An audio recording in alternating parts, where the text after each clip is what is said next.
So Tom, I'm going to turn it over to you, and why don't you, so what Tom's going to do is he's going to give a little brief introduction into the selling process, and then you want to give the rules for how you want to do the role playing, and then we'll start. Okay. Please use the microphone. I will hopefully remember and hopefully keep it close enough to my mouth. I'm not used to doing the microphone, and when I saw the size of the room, I'm like, we're not going to need a mic. Like, I could do this in my sleep, this amount of volume.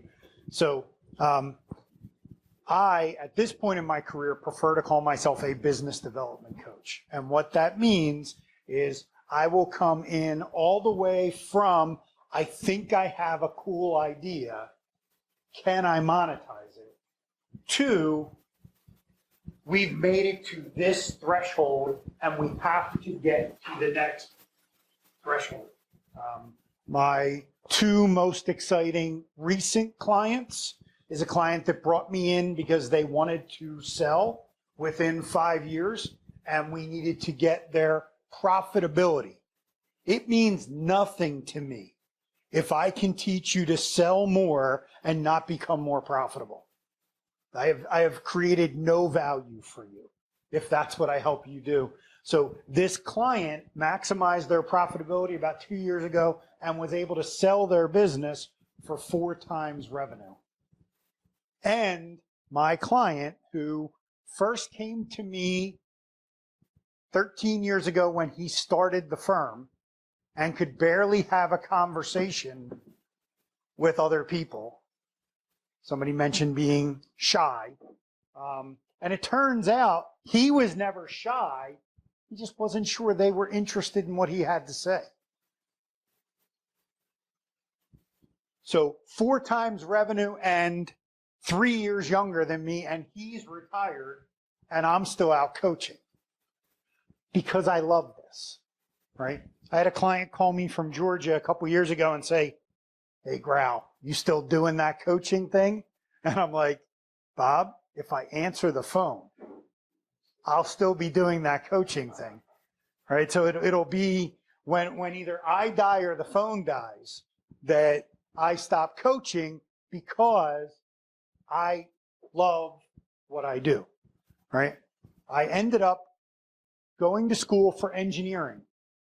And I'm going to be completely honest, please don't get your feelings hurt, because I don't like people. No, I'm not trying to be mean, and people always get offended when I say this, but I'm being completely honest. By the time I was done high school, it was like, I don't like people. Well, I'm pretty sure, and I'm not trying to be mean, I'm pretty sure it was my parents' divorce that did it to me. But it left me with, and it took me all the way till sitting in a classroom, and I was Sandler at the time, taking classes. I can't promise it was Dan that was teaching at the time because there was about 7 coaches, that it dawned on me, it's not that I don't like people, I just don't trust them. And then the next thing happened, which was, do I make myself easy to tell the truth to?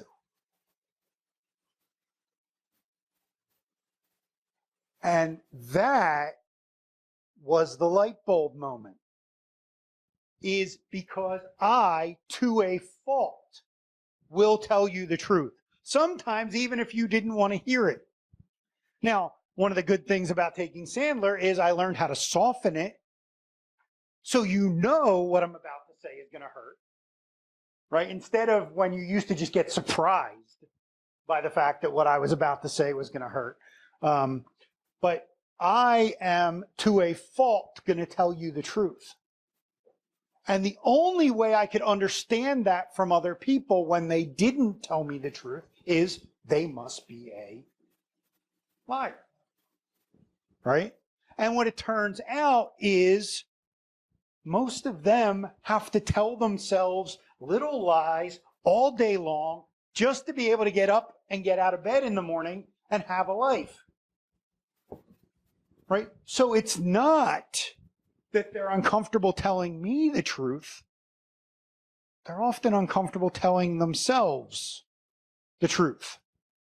So now the question becomes, do you have any concept about how to make it a safe place to have a conversation?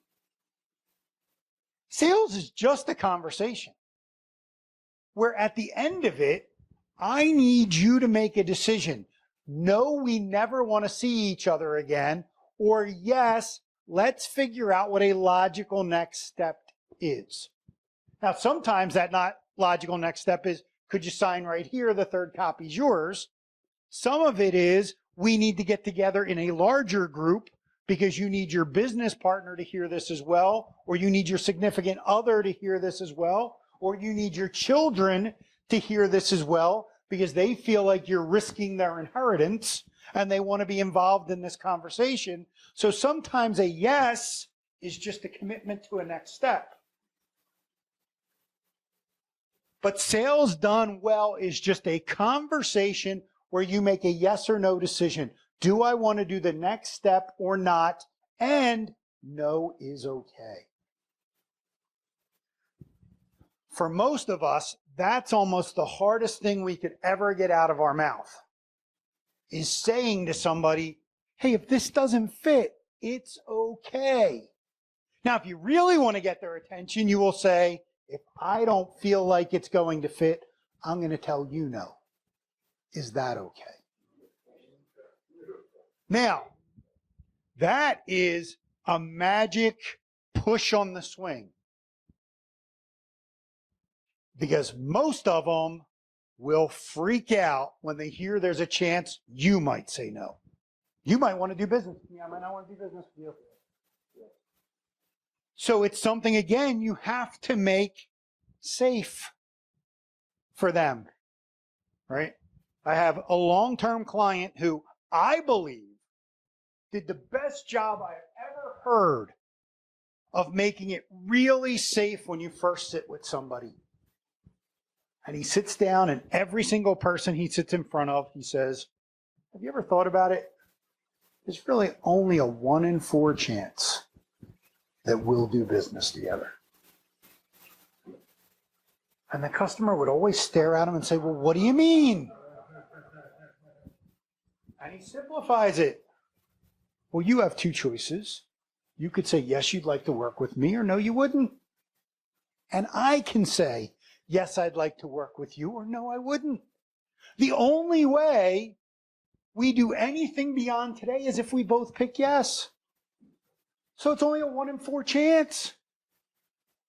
That should take all the pressure off of both of us. And he does this every single time he has that first sit with a client. And it's a completely different conversation, an open and honest, hey, at the end of this, would you be okay saying yes or no? And no's okay.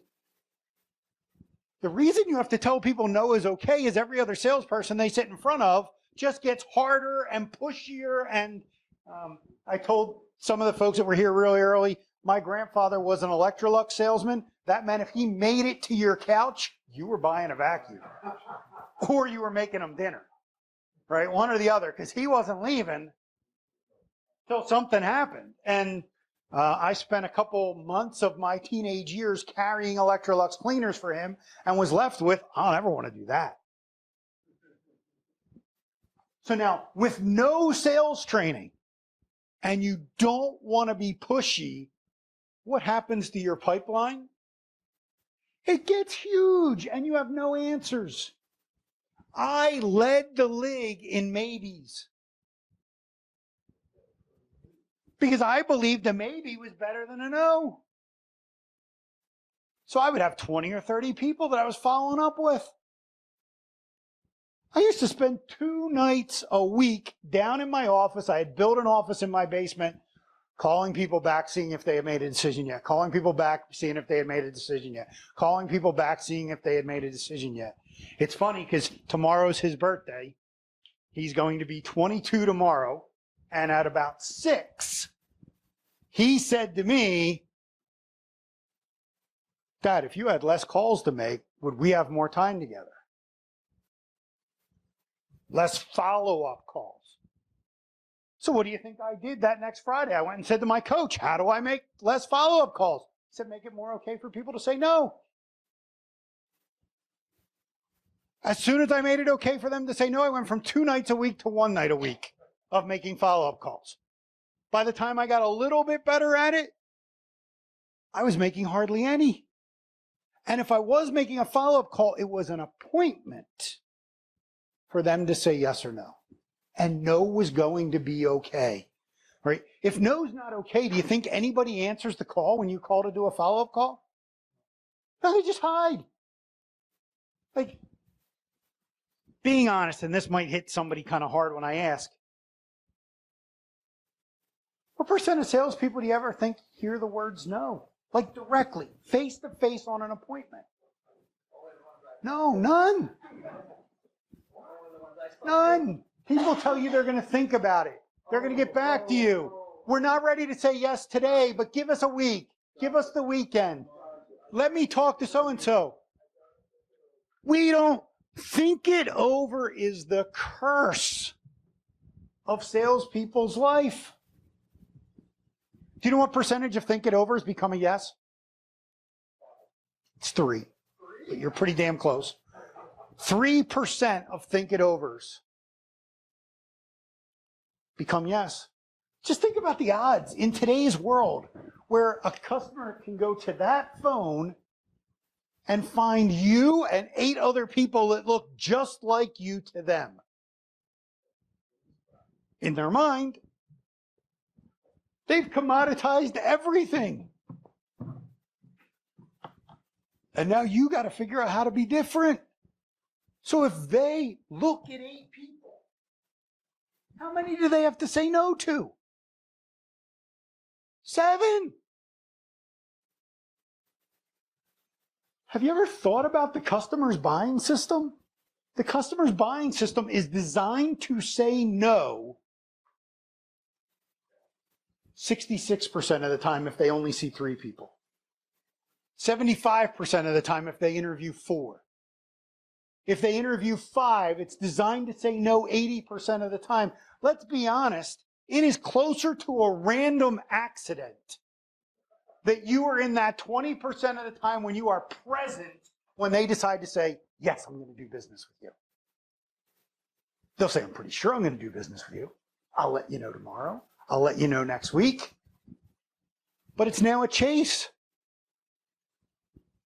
And sales for most people is that kid's game hide and go seek, isn't it? Right? And I am the oldest natural grandchild for my grandparents. But they had adopted 2 girls before they had their own natural kids. So there are 7 cousins that are older than me. And when they used to visit my grandparents' house where I lived, they would have me play hide and seek. Jerks never came and looked for me. It was just a great way to get the annoying little kid that lives here to go hide. I thought for ages I was the best hider ever.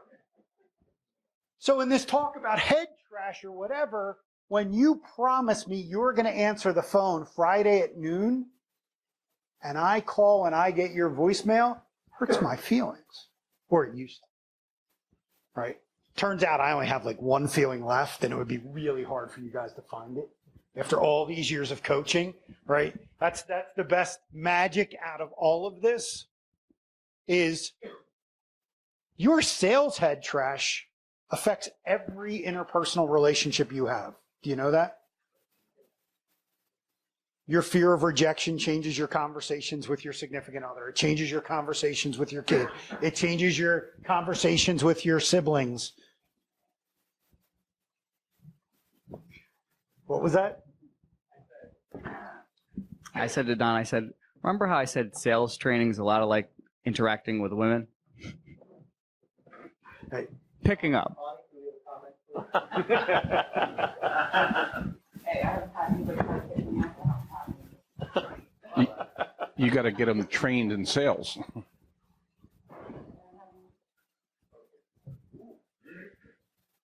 But did you want to add something, Ken? Okay. So my goal tonight would be just to spend a few minutes giving you like some basics. And you heard me use the word business development coach. In tonight's role, I want to be sales coach. Now, what does coach do? Gets a little more out of you than you could get out of yourself on your own. That's it. I don't have to be better at sales than you to accomplish that. I just have to be able to get you to look at how you're selling a little tiny bit different.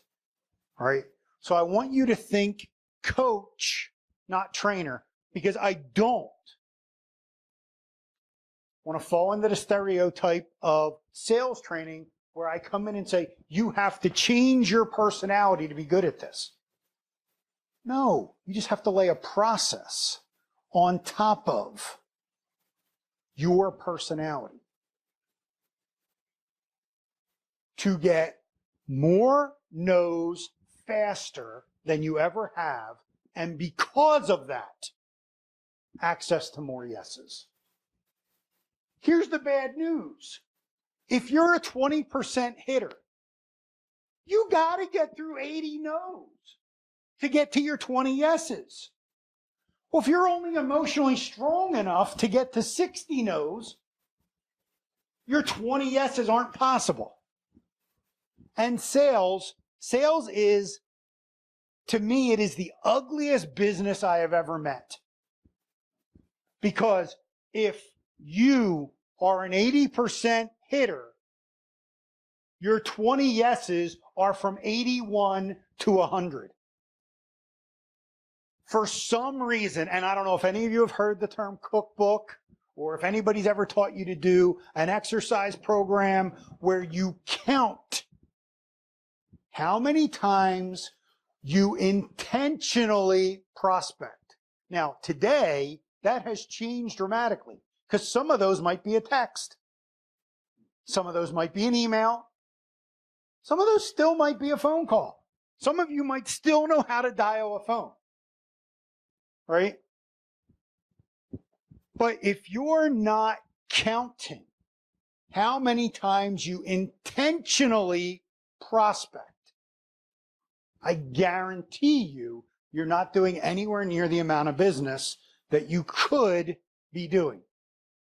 Because you're stopping at the amount of no's you feel like hearing, instead of the amount of no's you know you need to hear to get the yeses that live at the back end of that. Does that make sense? One last little tidbit for you, John, before I let this go.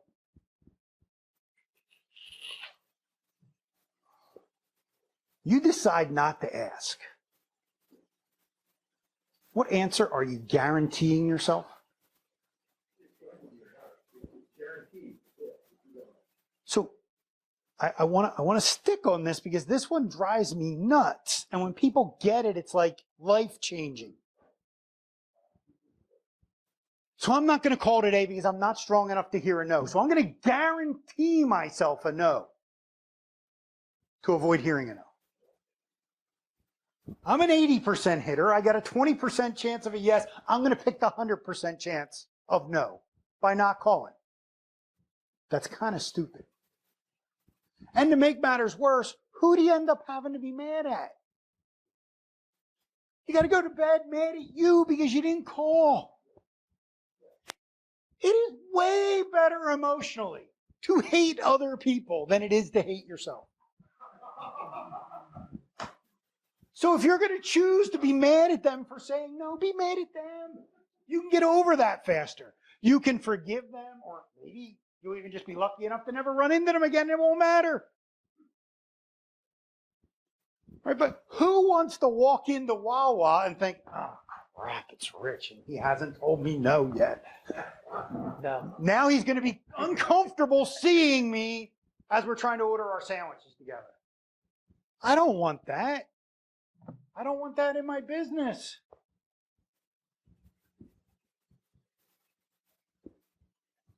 So before I drop this no thing, what do you think people do while they're thinking it over? Do you actually think they think about you? Do you think they think about your product? Do you think they think about your service? Do you think they think about your amazing value that you have created? No, they judge themselves for every past mistake where they bought too quickly or bought too slowly or didn't do enough research or didn't do their homework or didn't read the contract close enough or didn't look at the fine print. This poor person that you left thinking it over, you have left them to judge themselves.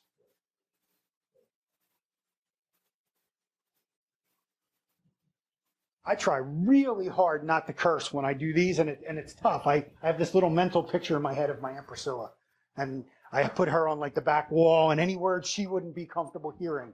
So Aunt Priscilla is going to have to earmuff this one. What an ass you are to do that to somebody else, just to make a couple bucks.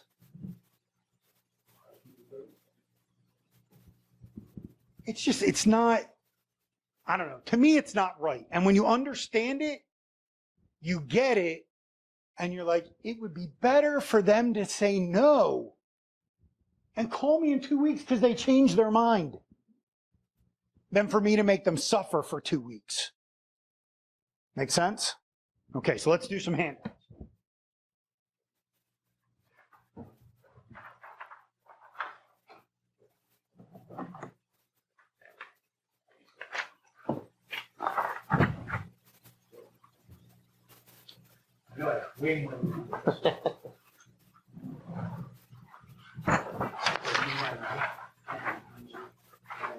Pass these all the way to Tom, and then I'll grab them from Tom.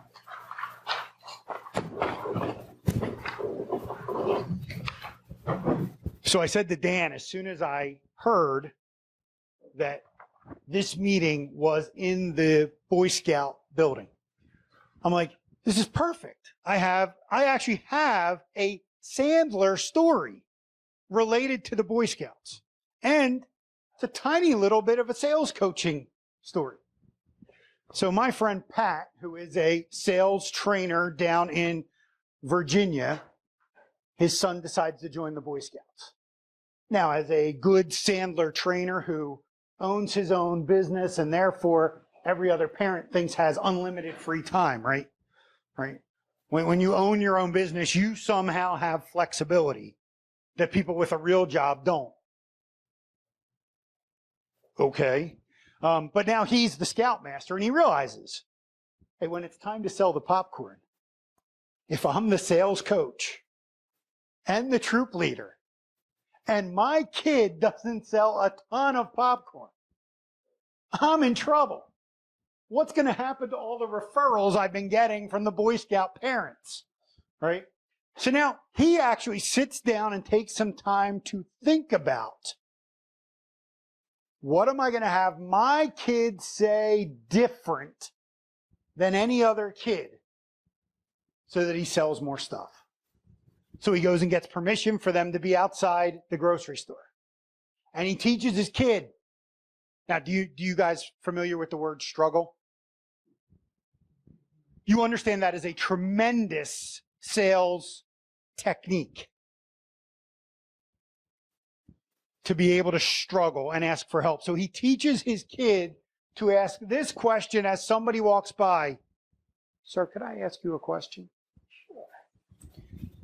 You probably won't want to help my scout troop by buying some popcorn, would you? I really don't need the popcorn, but here's $3 for your food. Thank you so much, sir. Sold the most popcorn that had ever been sold out of that troop in Virginia with those two questions. Now, what did he do? What adult, unless you are like the worst person on the planet, won't stop and listen to this little kid that starts with, Sir, could I ask you a question? And then we talked about the swing already, right? And the gentle push away, you probably wouldn't want to help my troop by buying any popcorn, would you?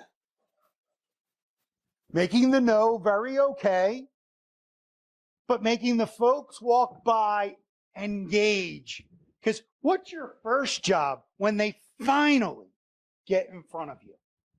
Your ad has worked, your click has worked, your referral has worked, whatever has worked, and now it's time to have a conversation. What is your first job? The first job is quicker than that. That happens down the line. And I'm going to say it this way because I think it's funny and I think people get it. To get them to listen to you with both ears. Most people, even when they come see you, have so much stress that they have a complete internal conversation going on, and at best, you have one of their ears. How you getting both of them? And once you do, you better have a compelling first question.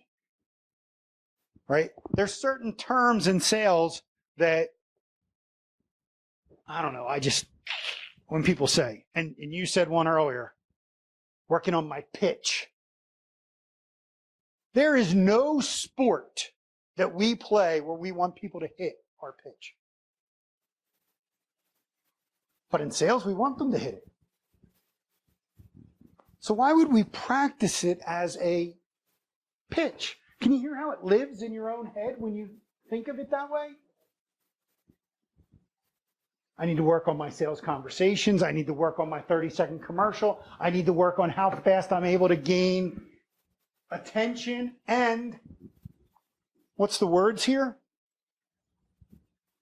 Can I get them to recognize a need?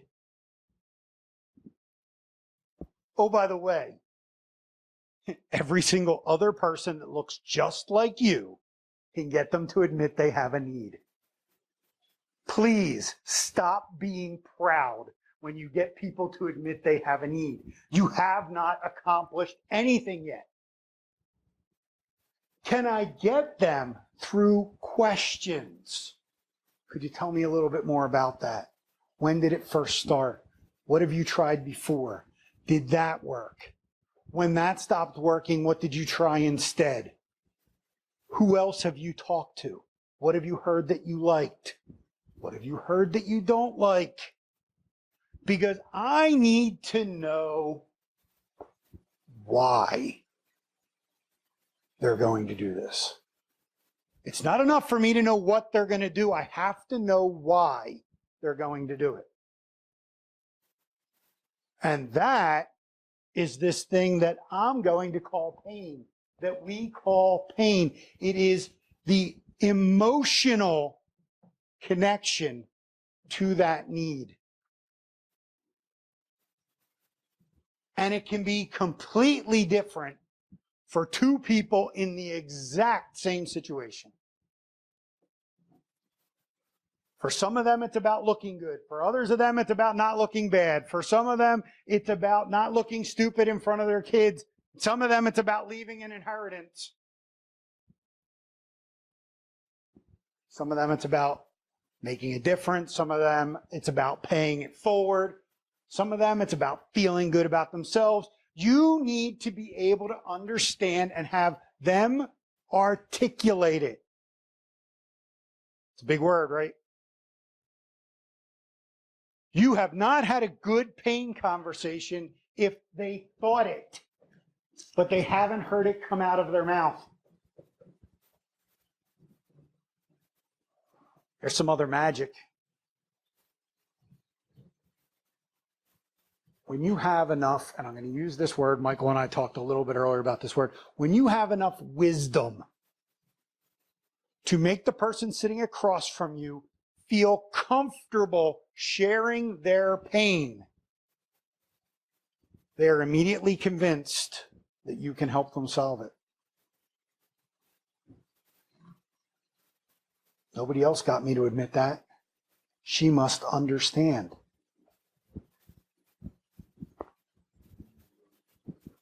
Long-term rule. Nobody cares how much you know until they know how much you care. Pretty sure. And if you're left in front of them where their feeling is, I know he cares about my money, you've made a huge mistake. You make the difference you make for enough people, companies, customers, the money will follow. You go chase the money, you're going to be chasing.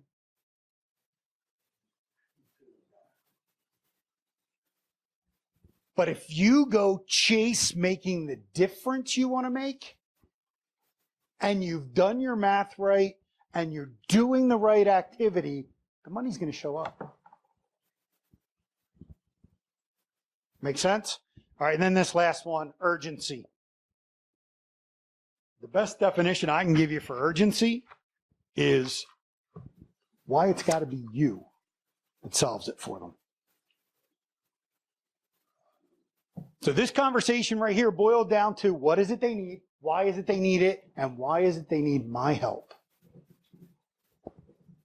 And I don't care if you're sitting in front of the C-suite of the largest company in this country, or you're sitting at Mrs. Jones' table and she's trying to decide whether she's going to let her house that she's owned for the last 30 years go or not. If you don't know what they need, why they need it, and why they want you to help them, you certainly weren't as effective as you could be. And you're most likely not leaving with a deal, unless you can be the cheapest. Right? And if you could be the cheapest, you shouldn't even be here for any training. Just go be the cheapest. As fast and as often as you can be. If you figured out how to make profit doing that, go do it. All right? Almost everybody I coach lives in the world of we want to be the best at value, or we want to be the best at service. We can never be the cheapest. So I better get them to trust me first so they can start to see the value. Make sense? Sure, Michael. You want the ball or you want the... Everything you say is dead on as I hear it. And I have a unique kind of problem as a physician. There's a cultural belief system at this point that an idea has been sold, a meme. It's been very powerful that physician care should be free. And as we explained in cognitive behavioral therapy, anytime you hear the word should, you're talking about a world that does not exist and probably never will. So I have to deal with that expectation, which is deeply embedded in people's mindset. It wasn't always that way. I think it started about 20 years ago, perhaps, and eventually it became the norm. So how do you deal with something like that kind of expectation, which is clearly an obstacle? So to me, we're already in role play, but I'll start with this. Explain role play and how it's going to work. Well, role play can work a couple different ways. Most of the time, it's going to work where you pretend to be the customer and you ask me to sit in your chair and be the salesperson. Sometimes it's going to work where you ask me to play the customer and you play the salesperson. You might even, just for practice, know that somebody else in the room would do a great job playing customer to you. And you'd like us all to watch you play salesperson and then give you some advice, right? Now, the lowest risk way for you to learn is for me to play salesperson and then you steal ideas. The second lowest risk way for you to learn is to watch somebody else in this room play salesperson and you steal ideas. And then the riskiest way for you to learn is for you to play salesperson and all of us to make fun of you. Right. And if you emotionally recover from that, maybe learn something, right? And if you're going to bother to pick, hey, I'd like to play my own sales role, you really got to be open to constructive criticism. Or don't bother. Make sense? So number one, if they choose to do nothing with you, do you charge? Hold on. Bonnie, give him the microphone there, please. I would flip that over and you can just be loud and hand the microphone to other people. We'll try that. Well, next. we got two wired mics. It'll work. No, fine. of course I do not. Any kind of conversations I have on the phone. See, the way it works in most of the industry, particularly among physicians, but also in commercial, is to have someone come in for a free visit. Right. Okay. That's when they usually have a pretty, young or middle-aged woman, nicely dressed, who checks does a couple of measurements and gives them a little form to fill out, and then they tell them they can come back in a week or a month if they'd like to try it. There's no charge. Here's the diet. Here's the program. Here's an option if you want our $100 bottle of vitamins or our B12 shots, and that's how it's usually done. I work strictly on the telephone when they call in with a 10-minute or so discussion, conversation. So to me, you've already got the magic covered.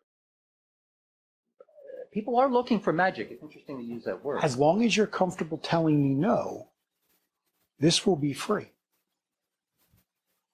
My opinion is that it's kind of understood because I'm generous with my time on the telephone and I let them talk as much as they want, but ultimately most my patients are high performance, highly educated people that have come from another doctor, other patients.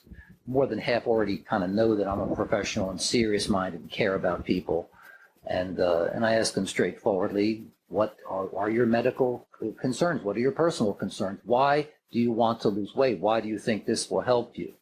And I ask, if you don't mind me asking, can you tell me what your medical issues are? Are you taking any medications?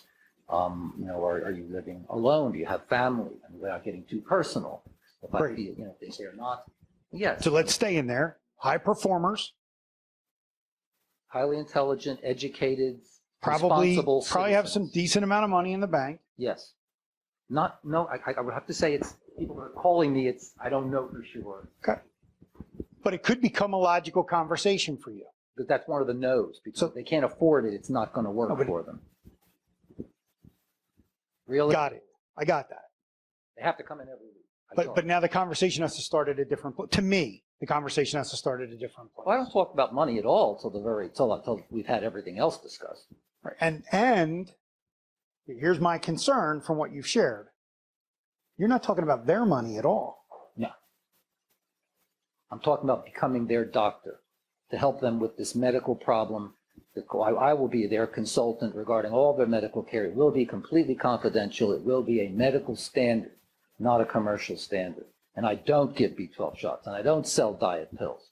And here they're going to get a comprehensive evaluation of their health, any medical conditions, and pretty much whatever they will be customized to their needs. Right. And they give me the feedback. But in the end, the sense I get is it really does become about their willingness to commit the time and effort or to pay the money. See, and that's where I'm trying to go right now. What's an hour of their time cost them? I don't generally spend enough time to find that out. Well, and this is a way out there question, but it's something that's got to live in the back of your head. And if you've gotten all the way through bonding and rapport to where they trust you, what would they spend for an extra hour at the end of their life? End of their life. What would they spend for an extra week at the end of their life? What would they spend for an extra year at the end of their life? What would they spend for a healthy last year rather than a miserable Right. last year? Well, See, I'm from listening, it is costing them a fortune to do what they're doing right now. yes, that's what I have to And convince them. you're not even, you're back on that word. Persuasion. No. You said convince, and then you back down to persuasion. And I've already told you once, I need you to get it to, Their needs. it began with a D, discovery. Yeah. It needs to be a discovery conversation, right? So I'm sure you have every avenue to talk about what the family health history look like. Yes, I ask. They tell me my brother died of a heart attack. My father died of a heart attack. And I'm about the same weight as my father and my brother, and I'm about their age when they died. I love my wife. I love my actually, I hate my children, but I love my grandchildren. as my father-in-law always says, if I knew grandchildren were this much fun, I would have had them first, right? I don't know how you do that, but Yeah, they call my program a Catholic program because they come in, confess their sins, and I give an absolution. I say, no, it's Jewish, it's L'chaim, it's polite, and your life has value. I can't speak to what's going to happen afterwards, but there's a lot of things worse than death. There's misery while you're alive. All of us have had family members and friends and people who die and suffer at hospital, and it's no fun. I have a 91-year-old mother now at the end of her life. She's that point. We could be around for a long time yet knowing her. But it's if you get through and don't have the heart attack and have the cancer and everything else, you'll get to that unfortunate, sad period. But it's to live life without having to constantly see doctors. To live, I say middle age is the best time in your life. Why? Because it's the time you realize you have to work at being useful. Come to my office and I'll help you to achieve your as much usefulness and vitality as you can. right. So please don't be offended. No? You tell a great story. But And they probably hear it as there's like a little bit of a fairy tale. This is what he's telling me to sell me. the doctors never get on the phone with them. I'm the only one. So that should be, They never talk to us. that's the magic fix then, right? Well, I'm saying, you're talking about trust and such. Doctors who run these busy clinics, and I know Right. them by name, some of them are in my medical society. They've got 5 offices, they do Botox, they do, it's a business. It's not that way with me at all. This Right. is very personal. This is somebody wants to hire me as a consultant if you're looking at the business perspective. But ultimately, I am a physician. I'm focused on medicine. Medicine is the science of health and disease, the diagnosis and the treatment. Well, here, I need someone to make the commitment to help themselves. And so persuasion and convincing, I don't like to use the words. I hear you. I mean, what is what someone wants? Someone who, how much do they want it? And is the desire there? But how much discomfort are they willing to put up with in order to achieve their desire? And that means coming in every week. It means paying money. It means not eating, going to the fun party at the business meeting and having the dinner with everybody else. What does it mean, not going, or does it mean making better decisions while you're there? What? Sometimes it's not going. Maybe. I That to might think, have right, to be tell them, their choice. You have a cell phone, we'll use his cell phone, and, well, maybe not his, but we'll have them call up ahead of time. They'll come the last half hour, so they're done with their meal, eating their pizza and wings and they'll stop, and they'll come and socialize. Sometimes it's the only answer. And other times they're bringing their own food. I mean, it's all part of the program. Right. Everybody's different. It's got to be customized. So let's put a pin in this and save the rest of it for role play, Yes. and we'll work through it. But some of the great things you say need to be converted to great questions. Okay. And it's only going to start when your brain switches from, I need to convince them, I need to persuade them, to they need to persuade themselves. Right? And this one I know is a Ben Franklin. A man convinced against his will is of the same opinion still. Well, Right. beautiful. There is nothing good about closing a no. The absolute worst thing you can do to your business is get somebody that should have said no to you to say yes. That would be the worst coaching I could ever give you. The only reason you should be sitting here is there's folks that should have said yes to me that I wasn't able to help them see it. Does that make sense? Yeah. In this day and age of social media, right? And as fast as Tom could help them get their message out to the world, a referral is critical. Because if you piss somebody off, they can give you a negative referral to hundreds of people in seconds. The biggest mistake we make is close a no. When I have salespeople come to me for help, they're like, too many people say no to me. How do I get them to say yes? When I have sales managers come to me, they say to me, could you get my people to stop taking bad business? They got somebody to say yes that we couldn't possibly meet the deadline, and then they turned our company upside down trying to, or they took business where the person isn't comfortable paying the profit margin we need to make. Or to me, the biggest thing I've heard in everything you said, and we'll get more into it in role play,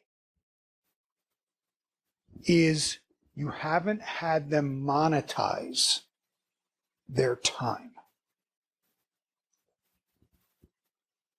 So you haven't had them monetize the hour it cost them to come sit with you even though you were free.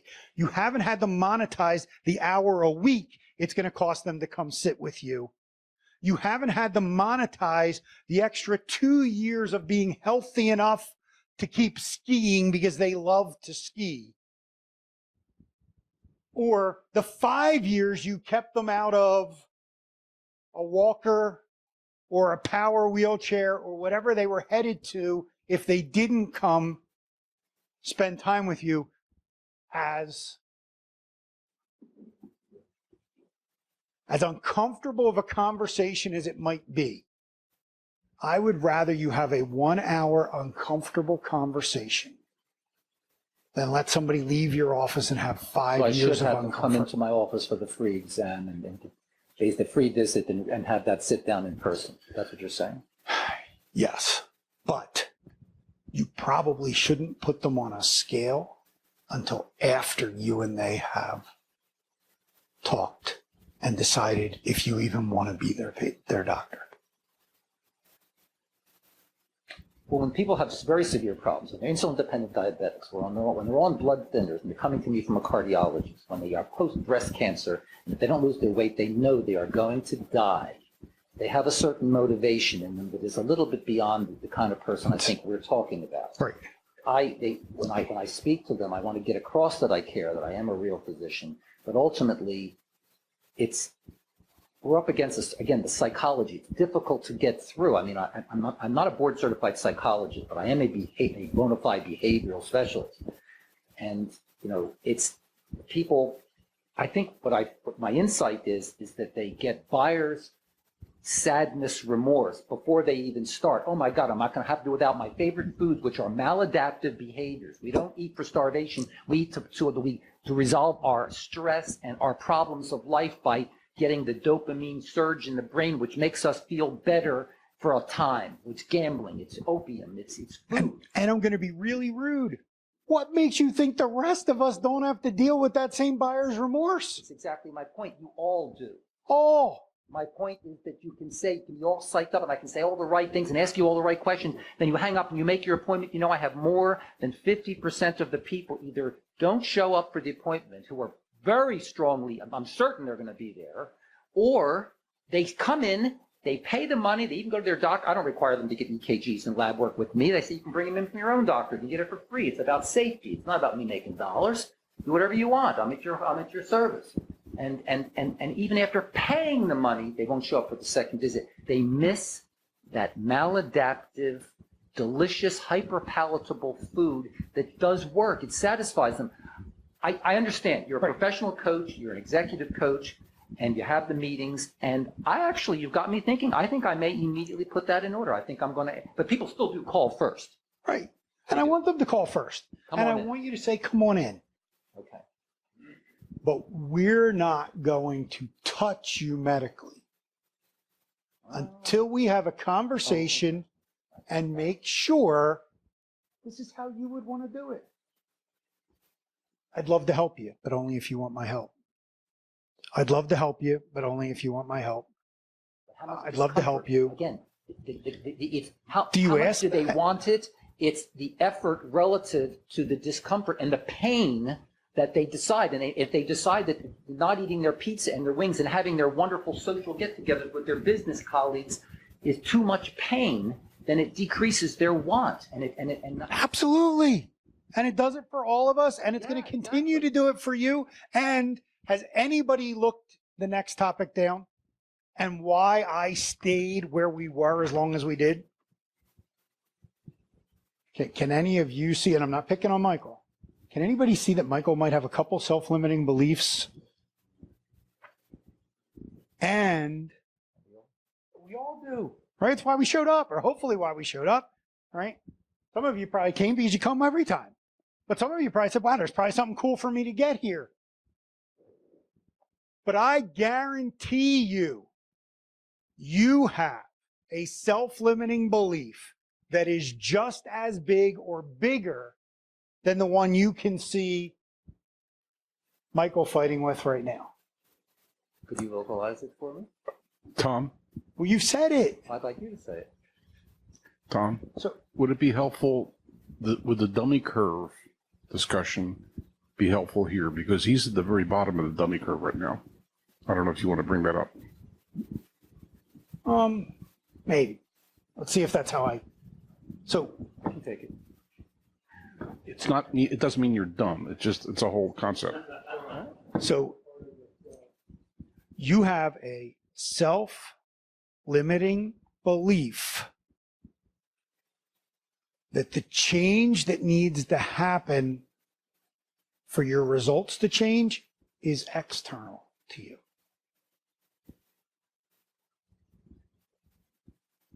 You're blaming it on the industry. You're blaming it on, it's been going on so long that people just expect it. You're blaming it on them not coming back. The only one of those things you have any impact on changing is you. Right. So every time you share it external. Okay. I see it. Got it? So, and that's the magic of a self-limiting belief.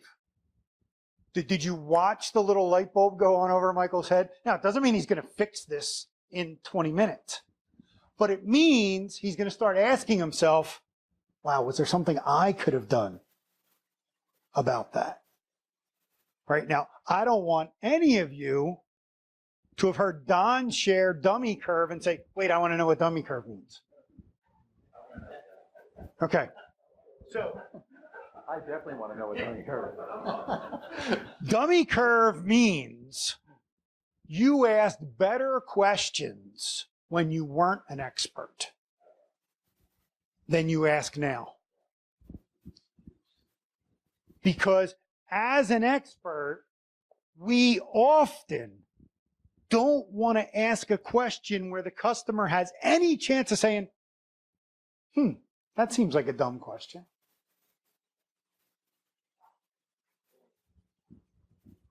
So when you really didn't know much about what you do, you had to ask questions. You couldn't accidentally overtell. Dave Sandler used to call it spill your candy in the lobby.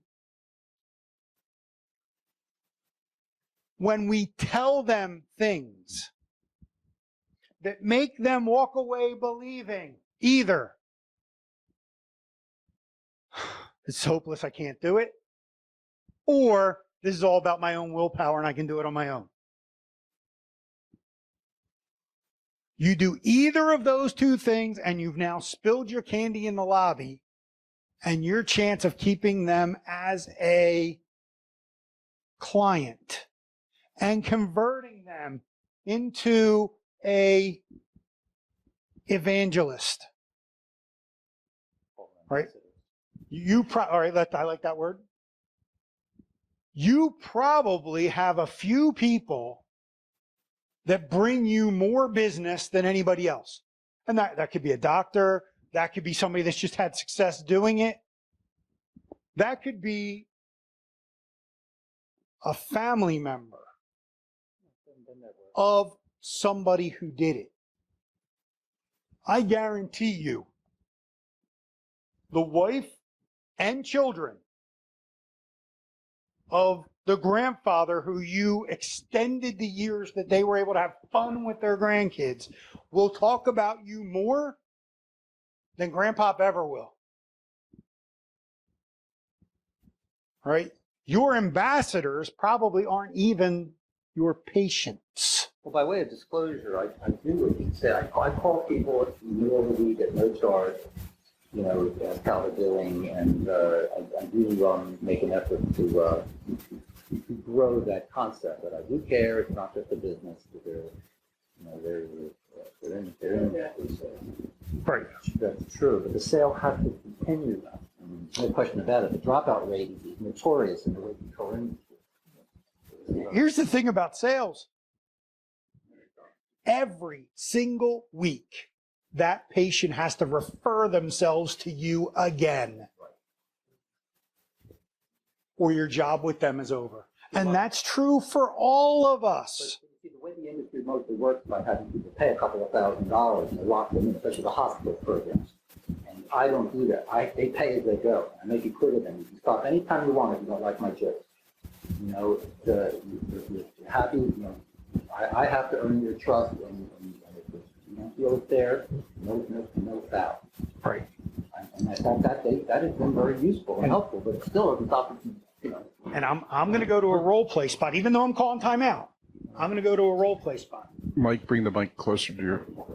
There's going to be a point where you're either going to need to fire me or I'm going to have to fire you. Now you're playing customer, I'm you. Go ahead, say. I'm playing customer? Yeah. You're playing the patient, and I'm playing you right now. So what do you mean?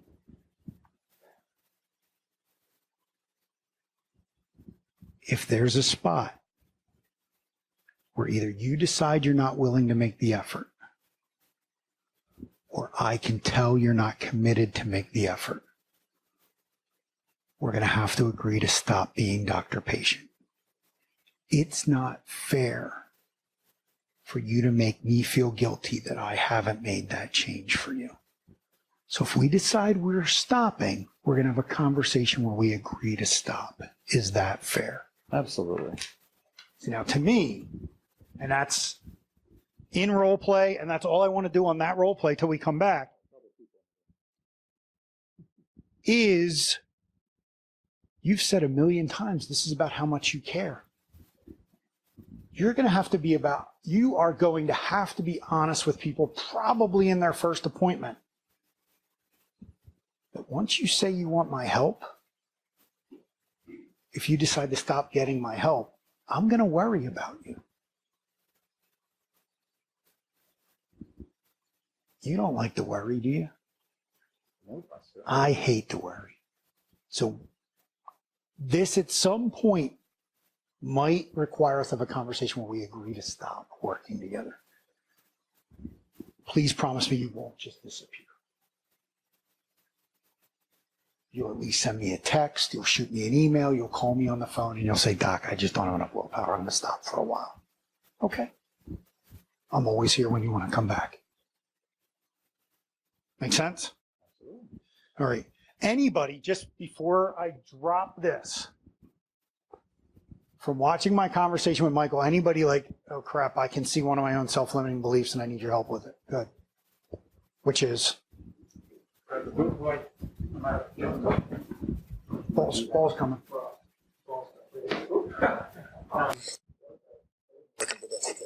It is. I can see that I'm going about this totally the wrong way. I'm going about this totally the wrong. Now I'm okay on the mic. Yeah, I'm going about this the wrong way because I'm trying to sell me. I am not trying to discover their needs, and I'm talking about me. It's not about me. Let's stop talking about me and let's talk about you. What do you think of me? It's ridiculous. That's a totally ridiculous attitude, and it isn't. I have X amount of experience and talent that I bring to the table, and I need to make that clear to them that I offer this. But it's totally up to them if they want me to come on and help them. Great. So And, write this down somewhere. yeah, Everybody listens to the same radio station. yep. Is everybody familiar with that radio station? What it's called? WIIFM. What's in it for me? Radio.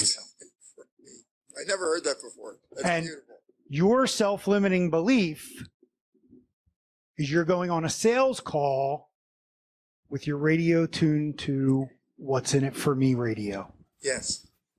Just need you to change it to What's in it for them for an What's in hour. it for them? For an hour. As soon as you're back in the car, you can put it back on What's in it for me radio. Right? I'm fine that you start figuring out how to spend the commission check that comes from what you just agreed to. You can do that in the car, But not with them. but not in front of them. Not in front of them. Right. There's no value to listening to What's in it for me radio sitting in front of the client.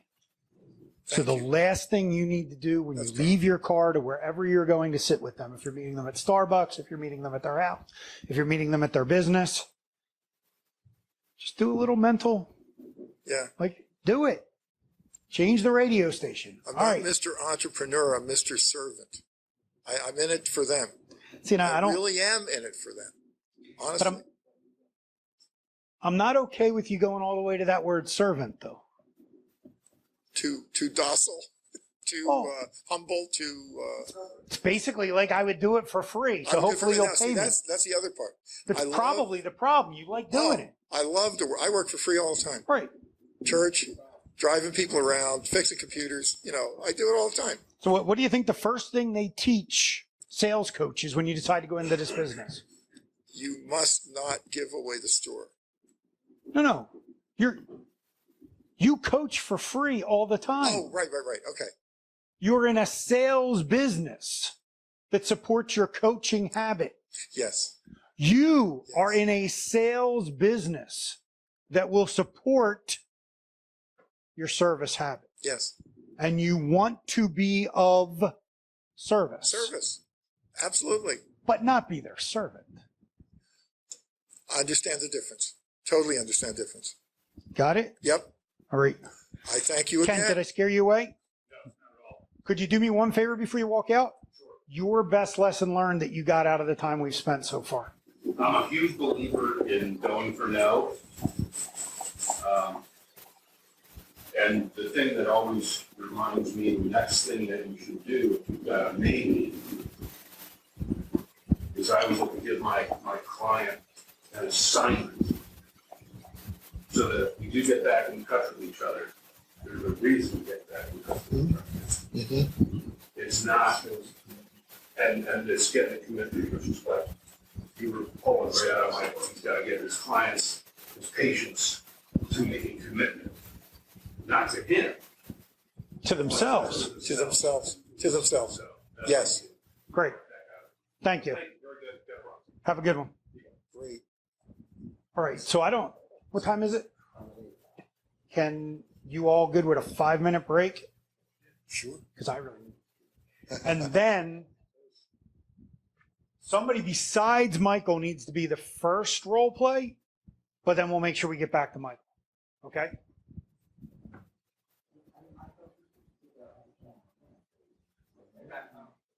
Thanks. Well, nobody else seemed to take a break, so we might as well get started again. Who wants to do the first role play? Okay, come on, Tom. Well, do you want to stay back there, or where do you want to sit? All right. So, why don't you grab that mic that's near Michael? That mic's not long enough. Okay. Grab one of those chairs. Okay, this is my dilemma. So after I build websites for clients, make these great websites for clients, I stress that website needs to be supported and protected. Mm-hmm. And I encourage them to protect that website with malware protection, updates, theme updates, stuff. And I tell them, the website is a living organic thing. It needs to be managed and protected after it's built. And most clients, I don't want to spend any more money. I've already spent this money for the website, and I want to move on. And I'm like, this is, we worked on this website and we spent a lot of time. We've got this nice website. It really needs, it's like an investment. It needs to be protected. So now are you having that conversation before you ever agree to build it? No, Okay. after. All right. And why do you wait until after to bring that up? I don't know. So now that you're thinking about it. I probably don't think about it a lot until I get to that point, and the website's launched. What percentage of your customers have you just build it and let it float, and what percent have you actually take good care of it? 90% say goodbye after the website's done. Okay, and that's a guess in your head, or that's a real number? That's a real number. Okay, because you've done the math. Mhm. Okay, so can we jump right into role play? Sure. And you're playing the customer, All right. right? So, and it's cool. Both names Tom, so I can't forget.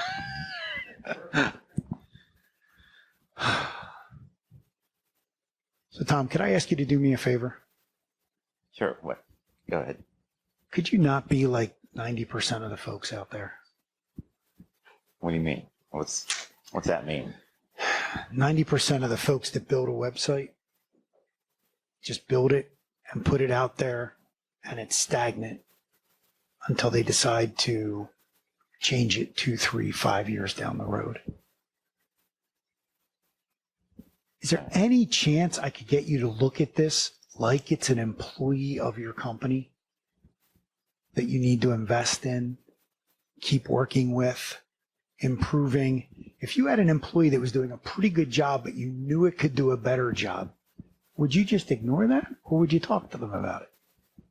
I'd absolutely want to work with my employee and keep them growing, but I've already spent this money, and I'm feeling a little, I'm feeling a little cash poor. Absolutely. I didn't say we have to do this today. Mm-hmm.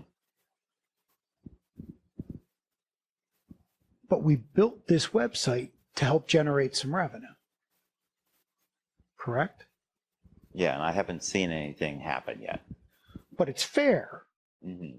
for me to call you in 3 months and say, have you seen additional traction? Have you had the phone ring? Have you closed any deals? Can you attribute any actual dollars to this website? Not yet. I don't even see my site on page 1. I'm asking, can I ask you this question 3 months from now? Yes. Okay. And then in 6 months. So at a point where this website becomes cash positive, could you see yourself investing some money into keeping it cash positive? Yeah. We can have that conversation. Yeah. And you'd be okay with me and the analytics that I have available to me coming in and showing you where this where this website has started to create some traction, and where you're starting to get results, and where we could make some adjustments that would have those results improve. You'd be okay if we got together and had that conversation? Sure. Absolutely. And absolutely no pressure. The only thing that would upset me is if you never agreed to get together in 3 months. Okay. Now, could that work for you out of role play? I think so. Now, I have a positive relationship with these clients. absolutely. So that's not the issue. The issue is usually I don't want to spend any more money. As it should be, because you only got them to create a budget that paid for the website. Correct. So now I'm in a, Mm-hmm. would you like to get out of the soup, or would you like to never get into the soup? Or which one would you want to do first? Explain that for me. So you've created the soup. Mm-hmm. Typical website that you build costs, just ballpark it. They're like $2,000. Okay. So you only got them to put aside $2,000. Mm-hmm. Correct. Why didn't you have them put aside $3,000 and spend $2,000 Good right question. now? Mm-hmm. Yeah. See, so that's how do I never get in this soup? Yeah. Is I have to have better budget conversations. Mm-hmm. Correct. I have to have better conversations about when is this person going to admit that this website broke even? When are they going to admit that this website is profitable? Mm-hmm. See, it sounds like, and please don't get mad at me for saying it, people are buying this because they see it not having it as a cost. Mm-hmm. You haven't yet changed your conversation to this website isn't a cost, this website's an investment. Right. It is an ongoing investment. Mm-hmm. If you put $2,000 into a mutual fund and it grew 15%, would you stop putting money into that mutual fund? Yeah, exactly. Or Yeah. would you keep Yeah. investing in Yeah. that mutual Yeah. fund? Keep investing. And the magic of this investment is it's pennies on the dollar for what it's bringing back. So now I'm into you're already in the soup. Mm-hmm. You haven't had any of your previous sales calls creating enough budget. Mm-hmm. Correct. Would it be worth it to you? And I'm back on the free thing, right? Would it be worth it to you to reach out to a few of the folks that you actually liked, Mm-hmm. were impressed with when you were doing business with them, and say, hey, can I come do a checkup of your website? Mm-hmm. Right. So if I'm going to steal Cody's idea of he's going to come and infiltrate their security system, hey, let me come do a checkup of this website I built for you. How many hits has it had? How many leads has it generated? How have you done managing those leads? Have those leads come in a way that they're most manageable for you? What's your conversion rate? What has that turned into in revenue? Mm-hmm. Right. Now, I think the easiest first step for you would be to start including, and you decide if it needs to be 3 months, 6 months, that you're going to do a checkup. Mm-hmm. And my opinion, I don't think you should even have the ongoing sales call with your existing clients until you do that checkup. But I think starting tomorrow, anybody you sit in front of should be a conversation about, please don't be like 90% of the websites out there. This is a one-time sunk cost and they ignore it and they don't get anywhere near what they could have gotten out of that website. Mm-hmm. For me to provide the best value for you, we need to build the website. Then we need to look back at the website and see where it's been effective and where it hasn't, where it needs changes, where it needs growth, where it needs improvement. This needs to be an employee that continues to drive profit and revenue to your bottom line. I won't be happy with the website I built you unless we accomplish that. Okay. They're probably going to agree with that. Cool. Yeah, because I'm trying to get people to not see the website as a cost, but instead as a long-term investment. Just like the mutual fund example. Right. It really is a mutual fund. Now, so do you mind playing salesperson for a second? Okay. What's So your, I'm just going to be playing myself. correct. What's your budget conversation sound like now? The budget conversations start out with what do you think this is going to cost? And I say, So wait, the customer's bringing up the budget conversation? not all customers, but Okay. a pretty sizable amount of customers will say, Right, but my fault. When you bring up budget on purpose, how do you bring that up? in answer to their question, in answer to what is this going to cost? Okay. And then I lay out kind of a scope. It's a 5 to 7 page website. It's going to have X, Y, and Z. It's going to be between 1,500 and 2,000. 100% of the people say, let's go with the 1,500. Makes sense. And as soon as it's produced at least $1,500 in profit, let's spend some more money on it. No, I never have that. I never have that conversation. And Now, I never bring it up. I don't think of it. I'm not. right. John knows I'm affordable. I'm being hard on this. Oh, yeah, no, that's great. You have never had a budget conversation with a client. No.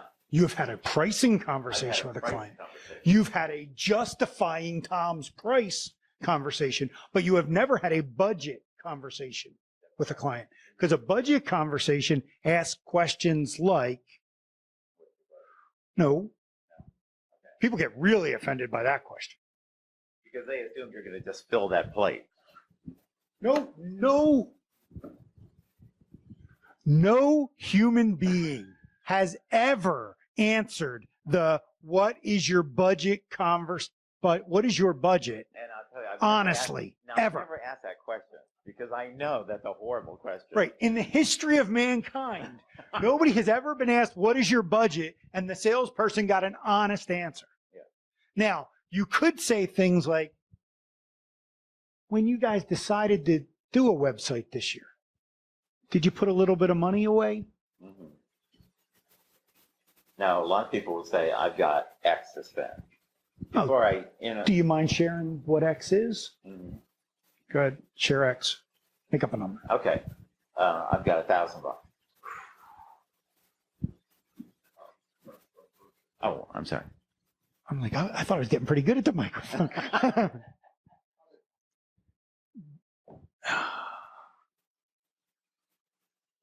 1,000 this year and 1,000 next year? I got 1,000 this year. I'm not thinking about next year yet, but I've got $1,000 that I can spend right now. Okay. And if I told you I think it needs to be more like 1,500 now and then a little bit every 6 months to make it better, would you be open to that? Or if we can't do this for 1,000, I'm not doing it? I'm not really comfortable. I mean, I'm not familiar with this, because I'm just seeing this as I've got $1,000. I don't really know, what this entails yet. Okay. So I'll be glad to share with you what I think we could build for 1,000, but why I don't think you should spend 1,000. Does that make sense? Explain why. What do you? So if I let you spend 1,000 and you get terrible results, you're going to be mad at me, right? Absolutely. Yeah. If I convince you to spend... Let me stop for a second. Sure. And that's what I'm trying to prevent, because I know they won't get results at $1,000. I absolutely know. But I just said that, didn't I? Yeah. No, but I'm just saying, I want to, Right. step out and say, I know that you will not be successful at $1,000 because I know that I won't build the right website for you at $1,000. So do you have the courage to just say what you just said? Oh yeah, definitely. Okay. Yeah. So being willing to say, I would do you a disservice if I let you spend $1,000 on your website. Mm-hmm. I'd rather you wait, save another $500, $700, put it with that 1,000, and let's do this website in 6 months where it can actually create a return on investment. The last thing I want to do is build a website that is a cost for you.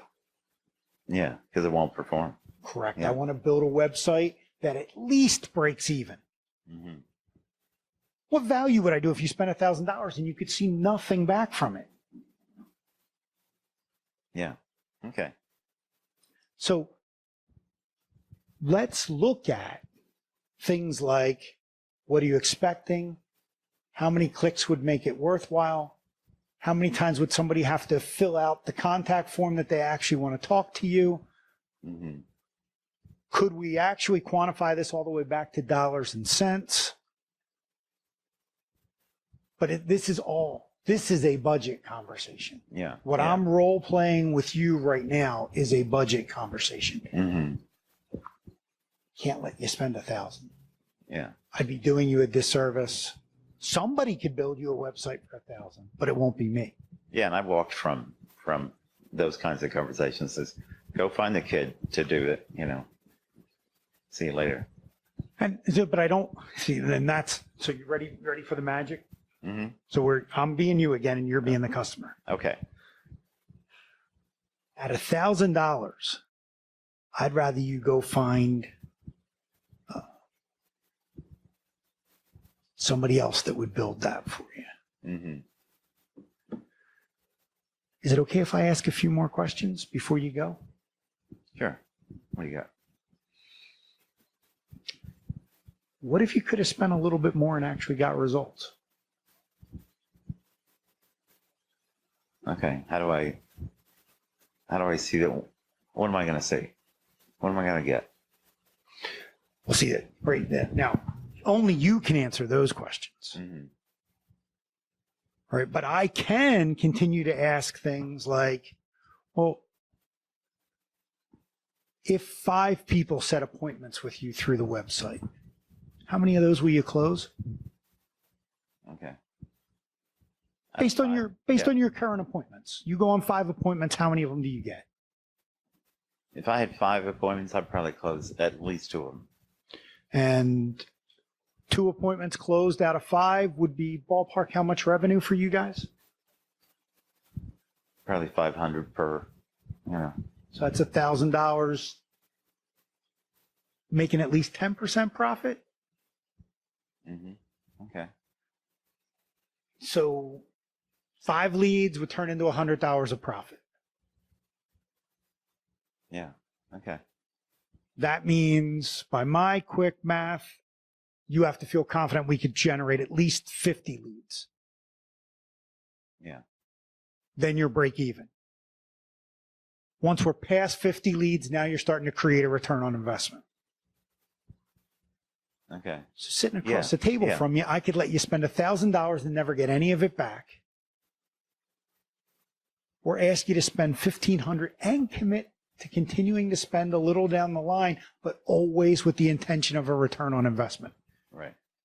And Tom, at any point, if you have to tell me, I don't feel like I'm getting the return on investment I need, then we'll stop.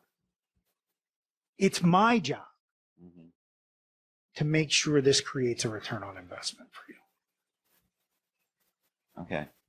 Does that make sense? Okay. Yeah, absolutely. Does that help? Yeah, absolutely. You Yeah. good? I'm good. All right. Anybody else want to go next, or are we jumping back on Michael? You guys are too good. Come on. You can go next. Come on, you can do it. We're in the same business. So Our approach is a little different, so I thought we got. Come on, John, come grab the mic. Absolutely.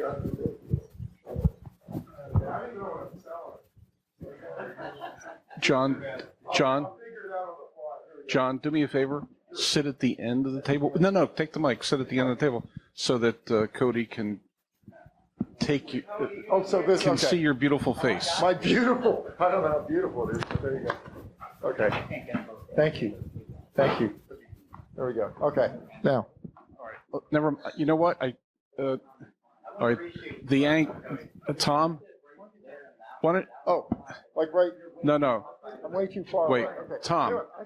Tom, sit up front. Oh, okay. This is a hot seat now. Tom, sit up front next to Tom. That's John. Okay. I'm sorry, John. Sit next to Tom. Just sit here. Okay. This one's probably better, right? Here. Okay, here we go. Now I'm really terrified. So you want to play customer or you want to play salesperson? Customer for starters. Okay. So why don't I just set an upfront agreement with you? Right. Back to the, I'd love to help you, but only if Yes. you want my help. Yes. Right. So start with, hey, thanks so much for spending a little bit of time with me today. At this point, I have no idea if we should be doing anything together. But what I'd like to do is spend about a half hour asking you a few questions, what you thought we might be able to accomplish, how you think I might be able to help you. If we can, we'll figure out what a logical next step would be. And if we can't, we'll shake hands, we'll part as friends. If we run into each other somewhere, we'll be glad to see each other.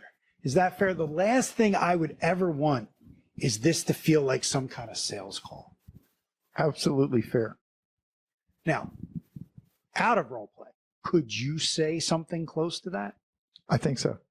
Do you have anything close to that in your current repertoire? No, not really. I hadn't thought it through that far. And this is an epiphany. This whole thing is, every time I come here, it's another epiphany. But it is. I'm not kidding. I'm not exaggerating at all. No, it's good. But I did not think about this way up until tonight at all. Right. I thought I'm trying to sell my services. I'm trying to convince people to offer me work, etc.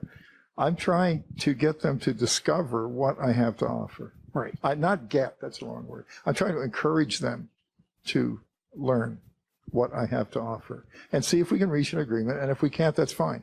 Great. Because I'll just go to, there's lots of other people that I can talk to, but I would love to work with you because you're a sincere guy. And see, now I'm a salesman again. Oh, I like you a lot. No, it isn't about like, it's about discovering what I have to offer. Right. Is it or is it not useful to you? People don't buy from people they like. Right. People buy from people that are like them. Oh, that is something.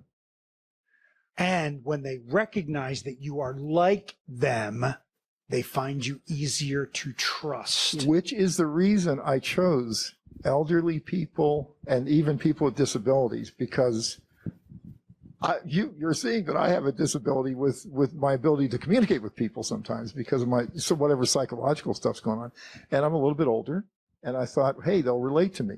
And there's a lot of elderly people who have trouble with their computers, and I've got a master's degree and 40 years experience with computers. So maybe I can help them. And maybe they will relate to me because they're like me. That's why that's my target. Great. So now if I push you back into being the sales guy, Okay.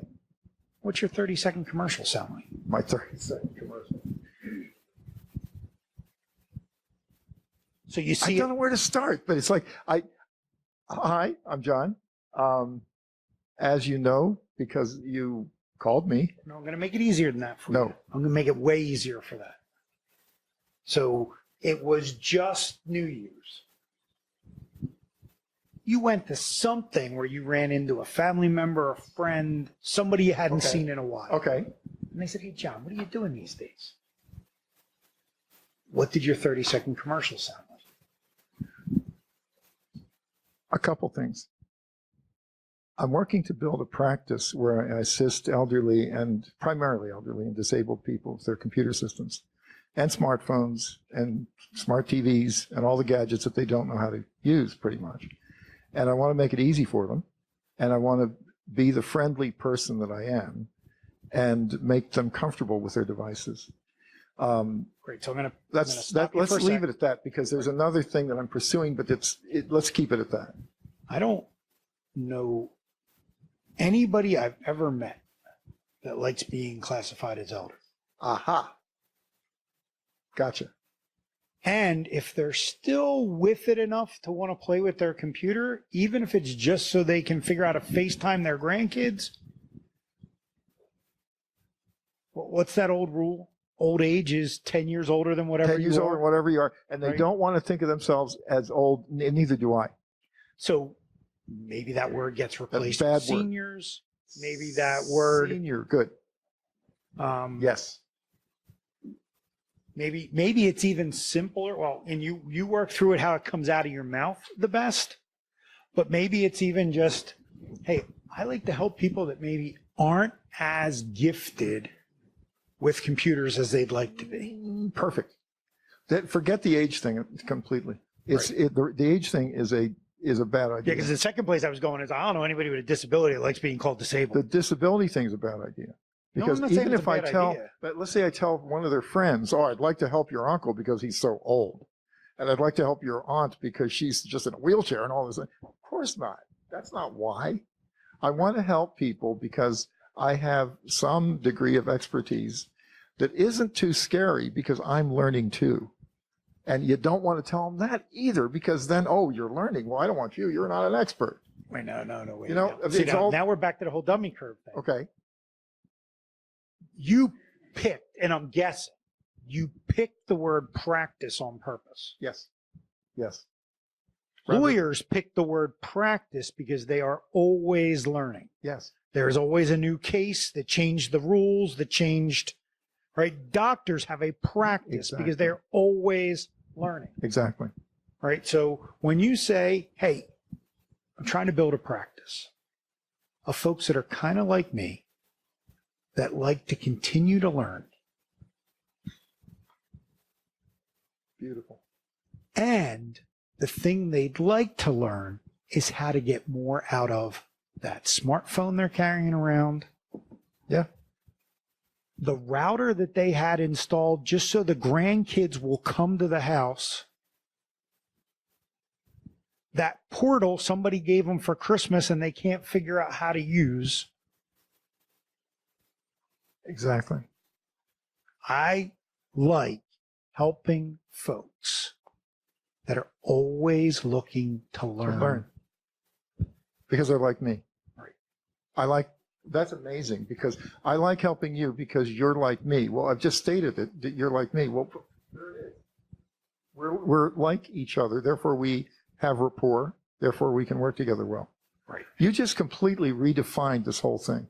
It's beautiful. So the one thing, and this is a compliment and a shot all Yeah. at the same time, right? Yeah. You're too smart to be in sales. Because you think too damn much. You're very kind. So on a call, I need you to shut off that ability to think and just listen. Perfect. All right. So all you're thinking about what your practice needs to look like and who you want to help and how you're going to help them has to happen ahead of Yes. the call. Yes. And on the call, you just need to sit in front of them and say, are you somebody that I could help, first and foremost, and secondarily, who would want my help? And you need to That's dumb amazing. it all the way down to that. That's amazing. And you need to get that little voice that talks all the time in Which the back of John's head. I have that. Right, you need- On and on. You need to gently ask it Stop. to be quiet. Stop. Wait. Well, Listen. it's not going to stop Listen. forever, Yeah, just listen. Yeah. but it could stop for 20 minutes. Yes. Sometimes you might even just need it to stop for 5 minutes so you can let that person share. Absolutely. And that's going to be the magic. That's it. All right. So That's in typical George Costanza from Seinfeld, you got your lesson learned. I'm not keeping you here to talk any longer. We can No, let somebody we else have jump up and do the role Other people in the play. room. This is Because amazing. your Um, epiphany happened when you get back to that little piece of paper. All the way down the bottom, it says best lesson learned. Yep. Make sure you write this one down as your best lesson learned. You can have more than one lesson learned, Listen. but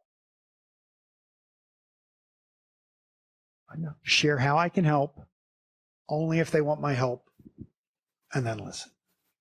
Fine. All right. Fine. Who's next? Ignore the target and computer, Luke. Go on intuition. It's like Star Wars. Who wants to go next? I mean, I'm probably the most needy person here. So you guys are, well, anyway, whoever wants to go next. You want to go next? Yeah. Yes, you. No? Next time. Oh, you want the hot seat? Let's occupy that. Better, because for the camera, it's better. Uh-huh. By the way, I'd like to help you. Oh, there we go. How you doing? Rich? Good, Rich. Move the seat up closer, about two feet. There you go. So you're playing the salesperson or you're playing the customer? I'm probably gonna play the salesperson at this point. Great. I've identified probably I think is one of my greatest faults, and I have to figure out how to overcome that. Great. What is it?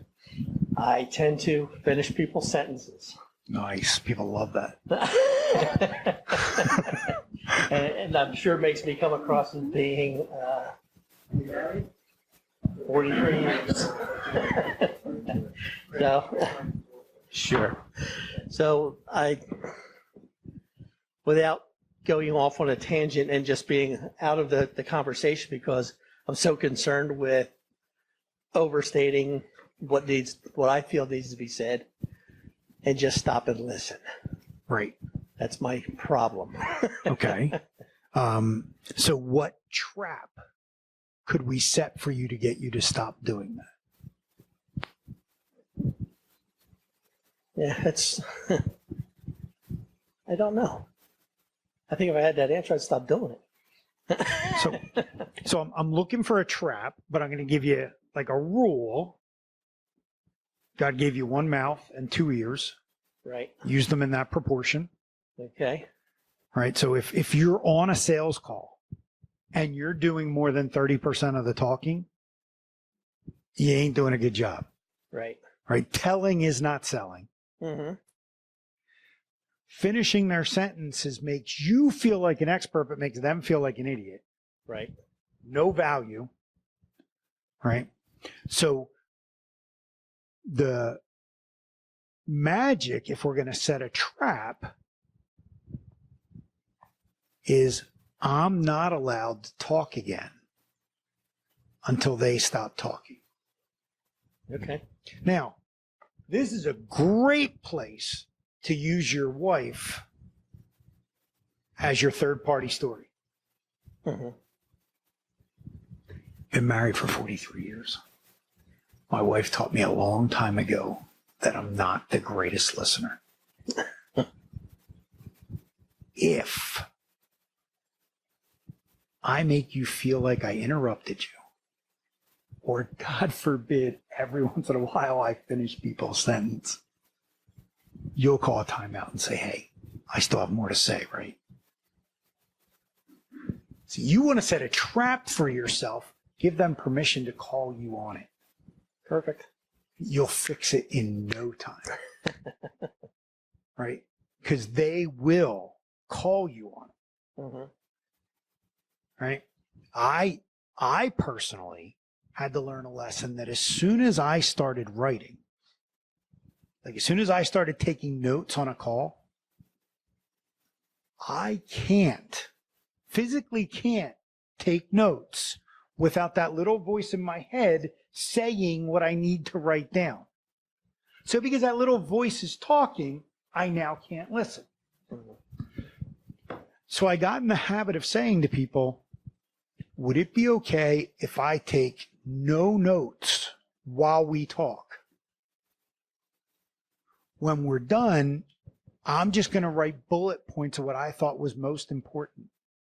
And then could we look at those and make sure you agree? If I missed anything, if I made something more important than you made it, could we look at that list when I'm done? Sure. Right? That was my trap. Mm-hmm. And it was my wife that taught it to me. Because when we were remodeling our basement to put my office down there, there was one point where she's watching me measure and she goes, you can't even hear me when you're measuring, can you? And I'm like, no, I can't. It's like, you're gone.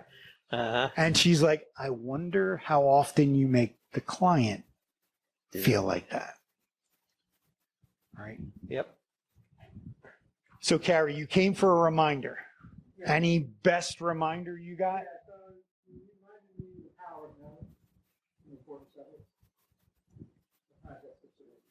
Great. In my world, the most of my time is spent reminding people things they already know. Because we gravitate towards the stuff we already were doing, but we get a little better at it. And the stuff we sucked at and we bring that into our game, but everything else in the middle gets left out, right? Do you remember how many steps are in the system? So there's 7. Do you remember, could you rattle off all 7? So then without trying to be mean, I guarantee you're not doing all 7 on every call. And I guarantee you, Evan and Chuck gave you some pretty good books or audio tapes or something you could go back and look at and remember what all 7 are. Thanks. Have a good night.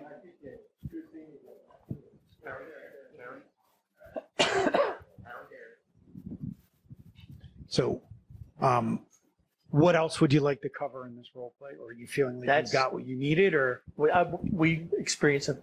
Don and I partner on a lot of deals. We share a lot of success, and we feed success and feed off of each other. I think Don, and not to put it on Don, but he has a much greater talent at drawing the information out of the individuals. But I can put a deal together like that once they've got that level of confidence in us as a team to put the deal together. right. So in the system, that would say you let him do pain. Mm-hmm. Is he also the one that does budget? Budget's never a problem. They're getting our money. No, budget's a problem.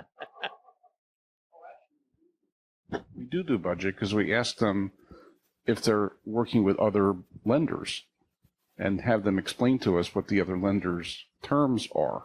And then most often I'll say, those terms sound really great. You should work with them. And 100% of the time they say, no. And then they tell us why they need to work with us. Right. And most people wouldn't have the courage to share that the way Don did. So I'm going to soften it a little bit. Wow, those terms sound great. I'm surprised you haven't just moved forward. Right? It's a little softer, right? But it gets you the same result, right? There's the way I love teaching this stuff is imagine we're standing next to a pond and we toss a pebble into that pond. What does it create? The way Don said that is out at ripple number 4. The shock value is important because they've heard all the other bullshit up to that point, and I just want to hit them across the head with a 2x4. Right. Remember? And they get it. Remember when we joked before?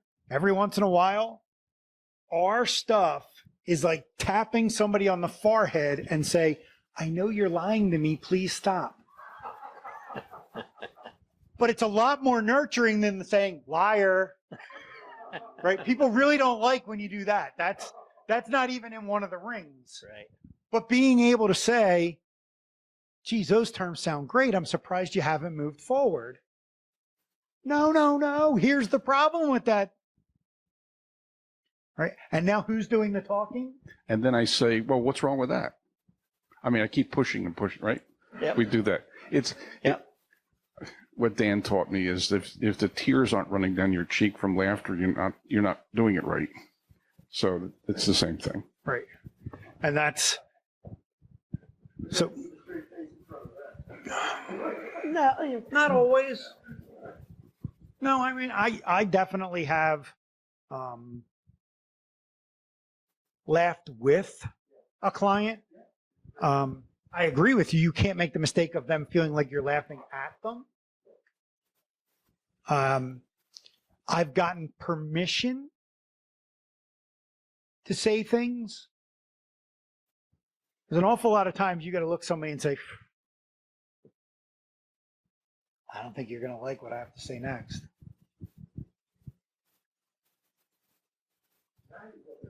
And you know what? My favorite is something close to, yeah, I'm not sure I should say that.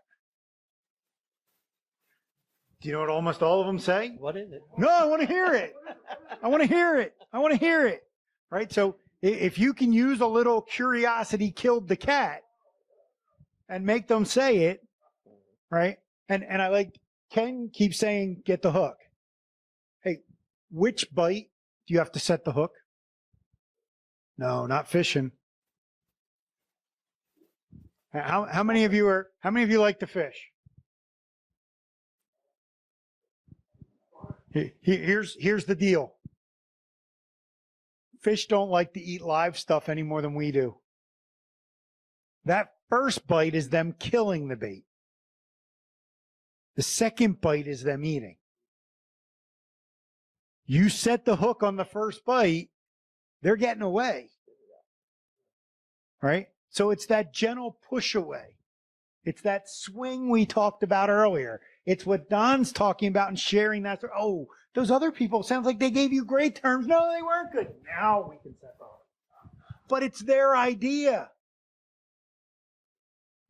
Make sense? It's got to be their idea. It's got to be their idea. You good? I'm good. All right. Anybody else jumping in before we get Michael back up here?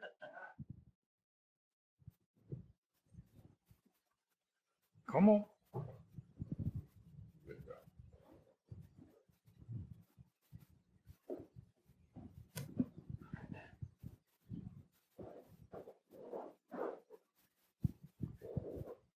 So I get to play you. And you play the client that comes to see you. I'm going to warn you going in, I don't expect you to adjust to this style from Jump Street. I'll do my best. But I'm going to, I think I'm going to take this in a slightly different direction than you do. Make sense? Okay. So thanks so much for coming in today. Thanks for having me. I hope you've already noticed we're a little different than most doctors. For the doctor's office. Mic close to the mic, please. Looks like a doctor's office. Great. Can you remind me how you found out about us? I just passed your sign on the road. Nice, and came in. You're the first person that ever said that's how they got here. Wow, hard to believe that. Would you like to guess how most folks get here? Tell me, please. Somebody referred them. Often their doctor. What did you see on the sign that said, I should come talk to the doc? Well, it says it's a diet center. I want to lose weight, and I do have some medical problems, so I figured might be a good fit. And they're medical problems that you think might be related to the weight, or are they totally Yes. separate? Yes. I have high blood pressure, my cholesterol is high, and I have family members that have heart problems. Family members, how close? My brother and my father had problems. Father still with us, or? No, he passed away. Okay. Anything you wish your dad had done so he would have had a little more time? Well, he wasn't that overweight, really. My brother's a lot more overweight than he was, but runs in the family. Anything you wish your brother was doing different? No, I'm Yeah, kidding. he should lose the weight like me. He should be here too. And maybe if you have some success, you'll be able to. He's pretty obstinate. I don't think I'll be able to get him in. That's okay. Let's hope he comes before his doctor sends him. Those are my least favorite referrals. I really appreciate it when people come on their own and say, I might be able to do something different. What have you tried in the past? Well, I took doctor. My doctor gave me a diet. Gave me a diet And that sheet. worked? I lost some weight, but I gained it back. And I tried some, commercial diet kind of things. And again, they worked for a while too. I gained it back. And when it works and then you gain it back, how does that make you feel? Well, I knew why I gained it back. I just stopped following the diet. I was, going to parties, and I just, never got back on it. And and I hate to feel like you're going to think I'm going to ask you to stop going to parties. Are you? I don't know. How many do you go to? I go to a lot of parties. I do. Well, I go to some, and there's get-togethers, family things. And Is it the food that gets you in trouble? Is it the food choices that get you in trouble? Is it the alcohol that gets you in trouble? I don't drink much, but my family has, Christmas dinners, and I have, business things, and I like to eat. I enjoy it. So when there's social things, I like sociable things mostly. Right. And you make good choices when you're there, or? Sometimes I do, sometimes I don't. I'm at home, I do a lot better. I'm alone. That's surprising. Most people find when nobody's watching is when they have the most trouble. No, well, I have problems when I'm alone too. I watch TV, sometimes I eat, and, I like pizza. So what's going to make this time different? I'll try something different. I really haven't gone to a doctor as a real specialist before. So I figure I'd hear what you have to say. So your doctor doesn't specialize in it? He just kind of said, oh, look, on the BMI, you're high, let's get it down, or? Yeah, he does, and he encourages me to exercise and lose weight, and he gave me a copy of a medical diet, and it was very healthy, and, I think he tried, but, I don't see him very often, just once every 3 months. Right. Let's pretend it's 6 months from now. You still going to be on the diet? It's working. I think I'll want to stay with it. How do I share that nothing you've said before supports that? Because you said each diet worked for a little while. Well, I'm hoping that your diet will be better. It'll be, and I heard you to give behavioral programs too. None of the programs I had before had any behavioral programs. They were just a diet. Okay. So I'm back to what's going to make this one different? I promise you I'll give it a good shot, but I want to hear what your diet is. I want to hear what, problems, how difficult it will be for me, and then I can decide whether it's right for me. Your diet's different for every patient, isn't it? No, it's the same basic food program for everyone. Of course, there's variations within the program, they're not going to be eating any. Again, I call it a metabolic bypass. I cut out all the foods that affect very specific scientific problems that occur with the disease obesity. If they eat starch and sugar, their insulin and blood sugar is going to go up. They don't have any of that, not one bite. And they won't have any high-fat foods at all. And they won't eat any fruit because it inflames the liver. I'm going to explain it I explain it to them in detail with people when they're in. I take a full hour to hour and a half for that second visit to make sure they understand it perfectly. There's no doubt. And the whole first month is working with recipes and things, so they'll have variety. And some people hate fish. Some people, there's plenty of variety, but nobody's ever hungry. And so I have more problems with people undereating than overeating, frankly. So, and this is out of role play again.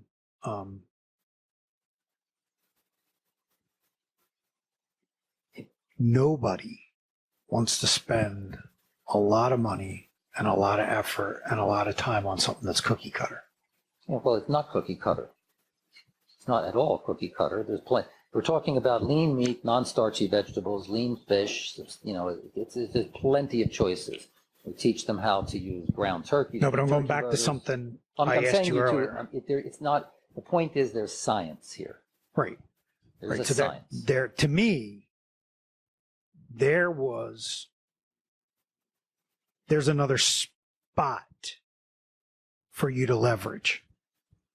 Yes, of course. In my opinion, and I might be wrong, but in my opinion, every single patient you have is on a slightly different diet, using the same science, but a slightly different diet. Sure, some people are very good at making stir fry. They have to be creative to some degree. I teach them. The whole first month is mostly about getting that customization for what they like. There's different types of stir fries, there's different turkey chilies and bouillabaisse, and there's a lot of things that people make. It does require creativity, but my patients are smarter and better looking and more talented than the other patients to see the other doctors. So course. it's not, they really don't have a problem with it. It's very easy for them. So there's a small, and it's back in the discovery. I keep going back to this word, discovery, discovery, discovery, discovery. And Well, to your point, I asked them, why do you want to lose weight? I mean, why is it important to you? Please help me understand as your prospective doctor, why is it really going to make your life better? Why are you here? I mean, I have a great program. I guarantee you it's fabulous. It's wonderful. It's scientific. I've worked with 15,000 patients. I do this because I love helping people with this problem. But you got to tell me what you really hope to gain from this. You're going to lose the weight, but what are you going to gain? How's your life going to be better?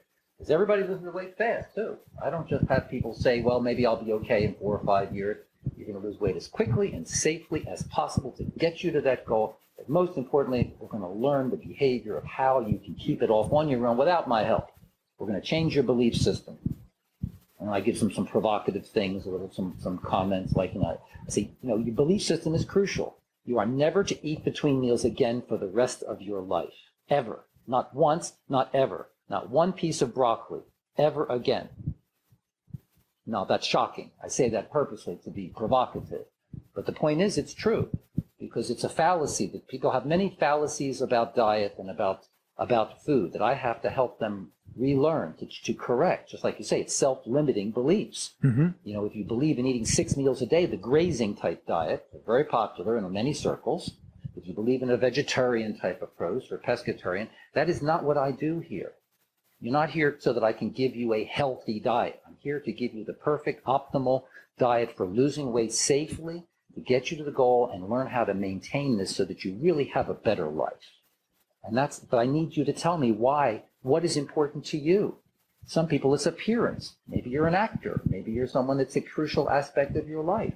Maybe it is family history. Maybe it's those grandchildren. Again, they're going to tell me, I'm going to ask them, like you just said, please help me understand why, this is important to you. And that's kind of the idea you're telling me I have to do more of, right? Correct. Yeah, so. And the little tiny change is going to be when they say to themselves, this guy's got something that he's going to customize for me. We're going to customize this together, and I found my answer. Yes, we're going to. That is not going to happen from convincing. That's only going to happen from discovery. Right. And the questions you just asked were great. Well, most of the time it's usually pretty, I'm saying it for so many times, it's pretty straightforward. I mean, appearance, we're Americans, we're narcissistic. Appearance is very important. There's no doubt about it, for all sorts of variations of that concept. And then there is basic fear of death. Fear of misery while you're alive, which I try to say is more important, and then it's fun. I want people to be vital. I say middle age is the best time in life. It's the time you have to work at being useful. Well, now you got to work at this, and you'll get it. You'll have more vitality. Middle-aged men and women, they sell all these testosterone nonsense things on TV. It's a terrible. They have to gain their trust. And I say, I've had my colleagues argue with me over the weekly pay thing. And say people should make more of a commitment than that. That's another side discussion and everything. But I've done it this way. At a certain point, some people just say, I lost enough weight. I don't want to pay any more money. I think I can do it on their own. And then they come back to me 6 months or a year later, gaining it all back. They haven't adequately learned the behavioral program. It's not an easy thing to do. It takes a motivated person. Absolutely. And their pain has to be accepted in order to make that happen. And part of it is the cost, and it's not eating their favorite nachos at the Super Bowl party. Right. Damn those Eagles. It's Hey, they got me one. yeah. I spent a lot of my life never thinking I was getting a Super Bowl. So We have our memory. I still feel like I'm going to wake up one morning, I'm going to be like, oh crap, they didn't win. Well, but I see you're saying I really have to get them in the office, though. They have to have that basic approach, and that they have to see. They have to look me in the eye, and they have to the telephone is not working. And I think you need to grab something that Don and Rich were talking about. I actually think you need to threaten not to take them on as a client if they can't convince you they're motivated enough. Well, sure. Well, it's pretty. Listen, they have to get on the scale every time. I don't play games with people like that. Get on the scale. If they're not losing weight. My program essentially has 100% success rate. They follow it. They're going to lose 2 to 5 pounds every week. It's going to be consistent right down to a goal weight. It never fails. But if they're not losing weight, I know they're not following it. I say, what do you expect? Well, of course, I'm kind. Usually, I'll say, well, can you help me understand what happened to you? Did you have any difficulties? Were you having any rectal? Did anybody make food for you? You know, I don't just hit them on the head, but ultimately, it's not rocket science. They know they follow it. They look at me and that's we don't have that. Right. But I'm talking in that first appointment, being really honest, really eyeball to eyeball. Hey, if at the end of this conversation, it's clear to me you're not motivated enough to do this right now, you'd be okay with me saying that, right? Yes, I hear what you're saying. Ultimately, I'm willing to give people that benefit of the doubt. I'm okay with them. You know, listen, if they're willing to spend the initial money to get the test, and they've had a good medical evaluation, they've had an assessment, they're getting a big part of what's being a good doctor for what I'm doing here. And if they change their mind and they don't come back, that's okay. I don't have to dissuade them from doing it. I want to build their motivation, Tom. I think that I can help them with that too. When Don was sharing his story, did his story seem like it lessened their motivation or did it increase their motivation? It increased it, of course. But that's part of what I'm doing here. I don't want to say, I don't think you can handle it. I say, let's give it a shot. Try the thing. Try it on for size. Let's see. You know, and they come back and because everyone loses 5 to 10 pounds the first week because of the water weight shift. Essentially, when you cut out a lot of salt from your diet and you have a higher protein diet has a diuretic effect. It makes people urinate more. So there's more of a weight loss initially. You know, all the commercial diets all sell this. Right. They all say that, oh, you can lose 14 pounds, and some doctors, traditional doctors, old-fashioned diet, they give diuretic pills and thyroid pills. I mean, it's, I'm the first of the modern set. But, the bottom line is, I'm not going to say that to them, with all due respect, and I really understand where you're coming from. I am a motivating speaker, and I believe in my patients. And I want to give them a chance to show that they can be better than they are and that they can do it. You told me earlier that you're frustrated that 50% of them disappear. I'm talking about the scope of the program before they hit maintenance. Got it. I have a maintenance program, and then I have what I call a permanent fix. 2 years, by the way. Statistics are very clear. 1 year is what they use, is what people believe. If I can keep the weight off for 1 full year, then it's set. No. All the statistics show that's false. It's 2 years. Right. And so I have people, when they hit that, I give them a lot of free, I follow a coaching model more. We make appointments for me to call them, and I don't charge them. So now number 2, you suggesting in this conversation that you might have to tell them that they're not motivated to join your program. Yeah, if I really see somebody that's just looking for magic bullets, they want diet pills, usually they pretty much let me know what the person's not right for. That doesn't mean that you're ever going to say that to somebody. No, I will. If they're coming and say, I got to have diet pills, and I really like to have, can I have a diuretic once in a while? And I used to have bodybuilders come in to me, actually. So my background as a physical medicine doctor plays into this. Right. And they would cycle with diet pills, and diuretic before the mat meet. So, I mean, my background is more than just being a general diet doctor.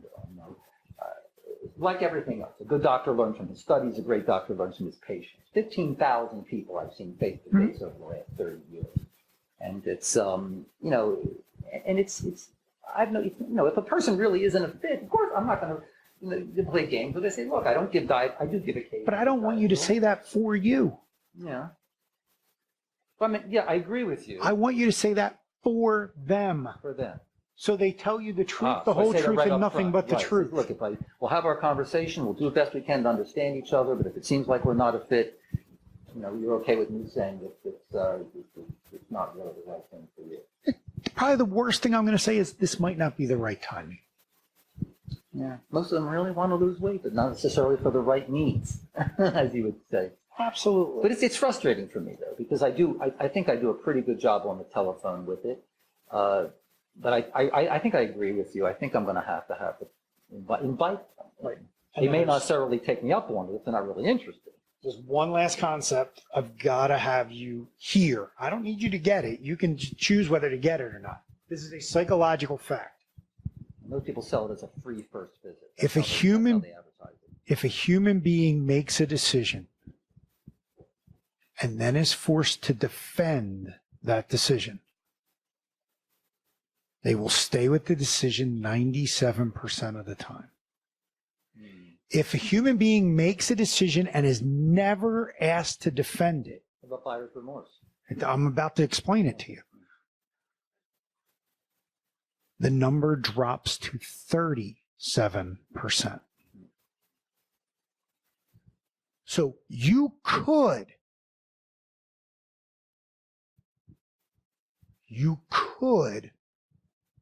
have them make a decision and then ask them to defend that decision and dramatically increase how many will keep coming. Or you can say, let's let them have a go at it. And then have buyer's remorse bite you in the ass over and over and over again. In order to have them defend it? So now that you made the decision to get started with this, Okay. you're at a party and it's 2 weeks from now, and your favorite pigs in a blanket are there. You eating them? Absolutely not. And why? Because I'm going to lose this weight. Because you're committed to, and now here's where, remember the pain conversation? Because you're committed to getting that cholesterol down and getting that blood pressure down and feeling better for those grandkids and enjoying more of your life. Well, again, I also understand that part of my training program starts right away. I tell people your maintenance program begins when you first start the program. That's when the maintenance program begins. This is where you're learning how to deal with pigs in a blanket. You know, then I have all sorts of techniques and things, you know, basically. Behaviorism is all about out of sight, out of mind. So if you keep, I tell people, draw a line down the middle of the party, where half, all the food areas on one half and all the rest of them, you never cross that line. I have lots of techniques like that. So I say, don't worry, I'm going to help you get through that pig in the blanket thing. You can do it. You have the motivation, your sight, I'm with you on it. You know, at least let you know. But you're saying defend it. So any other questions, Charlie? So no, my whole point is, you know they're going to have buyer's remorse. Yeah, as soon as they're faced with that opportunity, when they've had a stressed out day and they get a chance to have that drink, or what, they're going to have that in their mind. And I need you to have them have buyer's remorse right in front of you, not when they're alone. Well, if they can't, they're usually going to lie to you. Maybe, but at least you're going to put them through the exercise. You're going to go home and tell your wife that you're signed up for this diet, and she's going to say, you've done 8 other diets. Why is this one going to work? What are you going to say to her? What are they going to say, or what am I going to say? I'm sorry, say again. I'm sorry. So no, I'm back to being your role. All right, yeah, okay. So now you're going home and you're saying to your wife, hey, hon, I just signed up for another diet. And she's going to say, this isn't going to be any different than the last 5. I insist that they talk it over with their family before they make it. Maybe I'm wrong there. No, that's brilliant. I insist. I say, look, I don't want you to sit on the telephone. I said, I'm not going to make an appointment for you now. I want you to go check. You know, I know there's an issue you have with your insurance. Go check on it. Talk to your wife about this. People who are going to be your supporters or saboteurs, depending. And I want you to clear it with the people that are closest to you. And then call me up. I'll make the appointment. I'm not here. My recorder's on. I'll call you back. And after they start the program, Tom, guess what I do the next day? I call them, usually earlier in the day, when they might be having that buyer's remorse and worrying about, can I do this or not? Say, I heard a rumor that you were looking at a donut, so I figured I should call you and ask you how you're dealing with that. No, I like to keep it lighthearted. I like Little to birdie use told me. I like to use jokes, but as serious as it is, you know, I want them to. This is a great thing you're doing for yourself, and I'm with you all the way. Right. You can call me anytime you want. And you know, it's these companies want me to make DVDs and stuff like that. And, you know, it's up to everybody's individual thing, but they got to know that. You know, it's like what's the most important step in the journey? The first one. And then they say, what's the most important? I ask them, what's the second most important step? And usually most people will say, the last step. Because in the physics, I say, no, second step. Bravery is walking into the burning building, you know? is courage is something else. When all that Churchill and, all that kind of whatever that, all the different things that go along with that. And it's, but I have, you do what you can to get people's attention. And I actually agree. I'm going to try it. I'm going to make an effort to get them in. I think I've always been a kind of opposed to it, but you're making a lot of sense. And what's the worst it can be? No worse than I am now. So get some benefit out of this. I thank you for that. Good. All right. So at the bottom of this page, unless somebody else wants to do role play, because it feels like it's pretty late.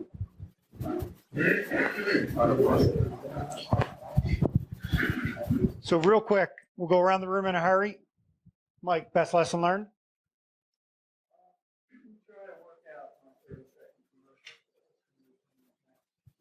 Nice. John, best lesson learned?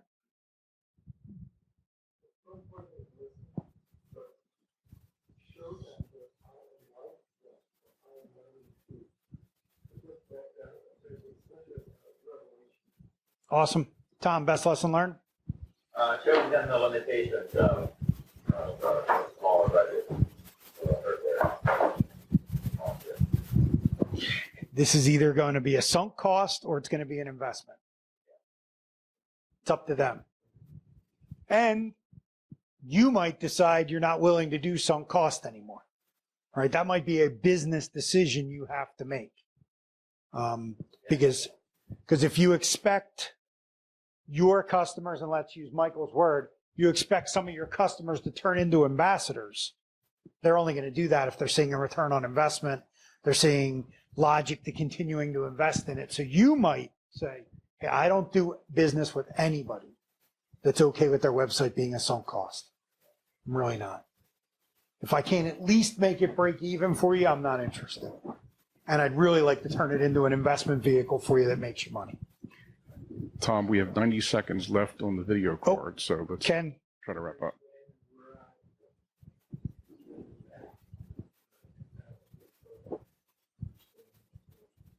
Nice. Michael. Discover their need, do it in person in the office, get them into the office. So I'm good with needs, but I need you to get it all the way to pain.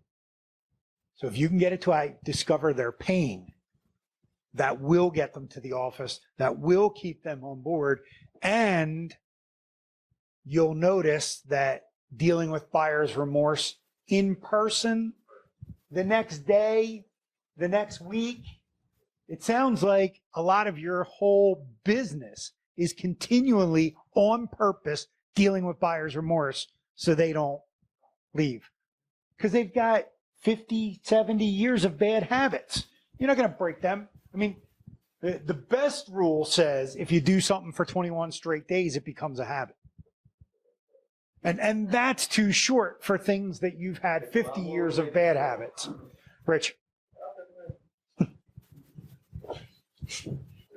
You're not going to hold him to that, are you? Wait a minute. These other guys don't have that. The shut up part, yes. You didn't know you brought an accountability partner, Dennis. Get out and talk about self-limiting beliefs, confront them, and Awesome. Cody? Nice. And almost all of us could kind of steal Cody's, let me come do a checkup of how you're doing things. So you could offer anybody, hey, if somebody feels like they're doing okay with their technology, but are just curious, could it be better? I'll come spend 20 minutes with them. They'll show me how they're using it. And I'll say, did you know you could do this, that, and the other? And if they're interested, we'll keep talking. If they're not, we'll stop. Don, best lesson learned? Ask lots of questions, shut up and listen. Awesome. And let's give Tom a great round of applause. Thank you, Tom.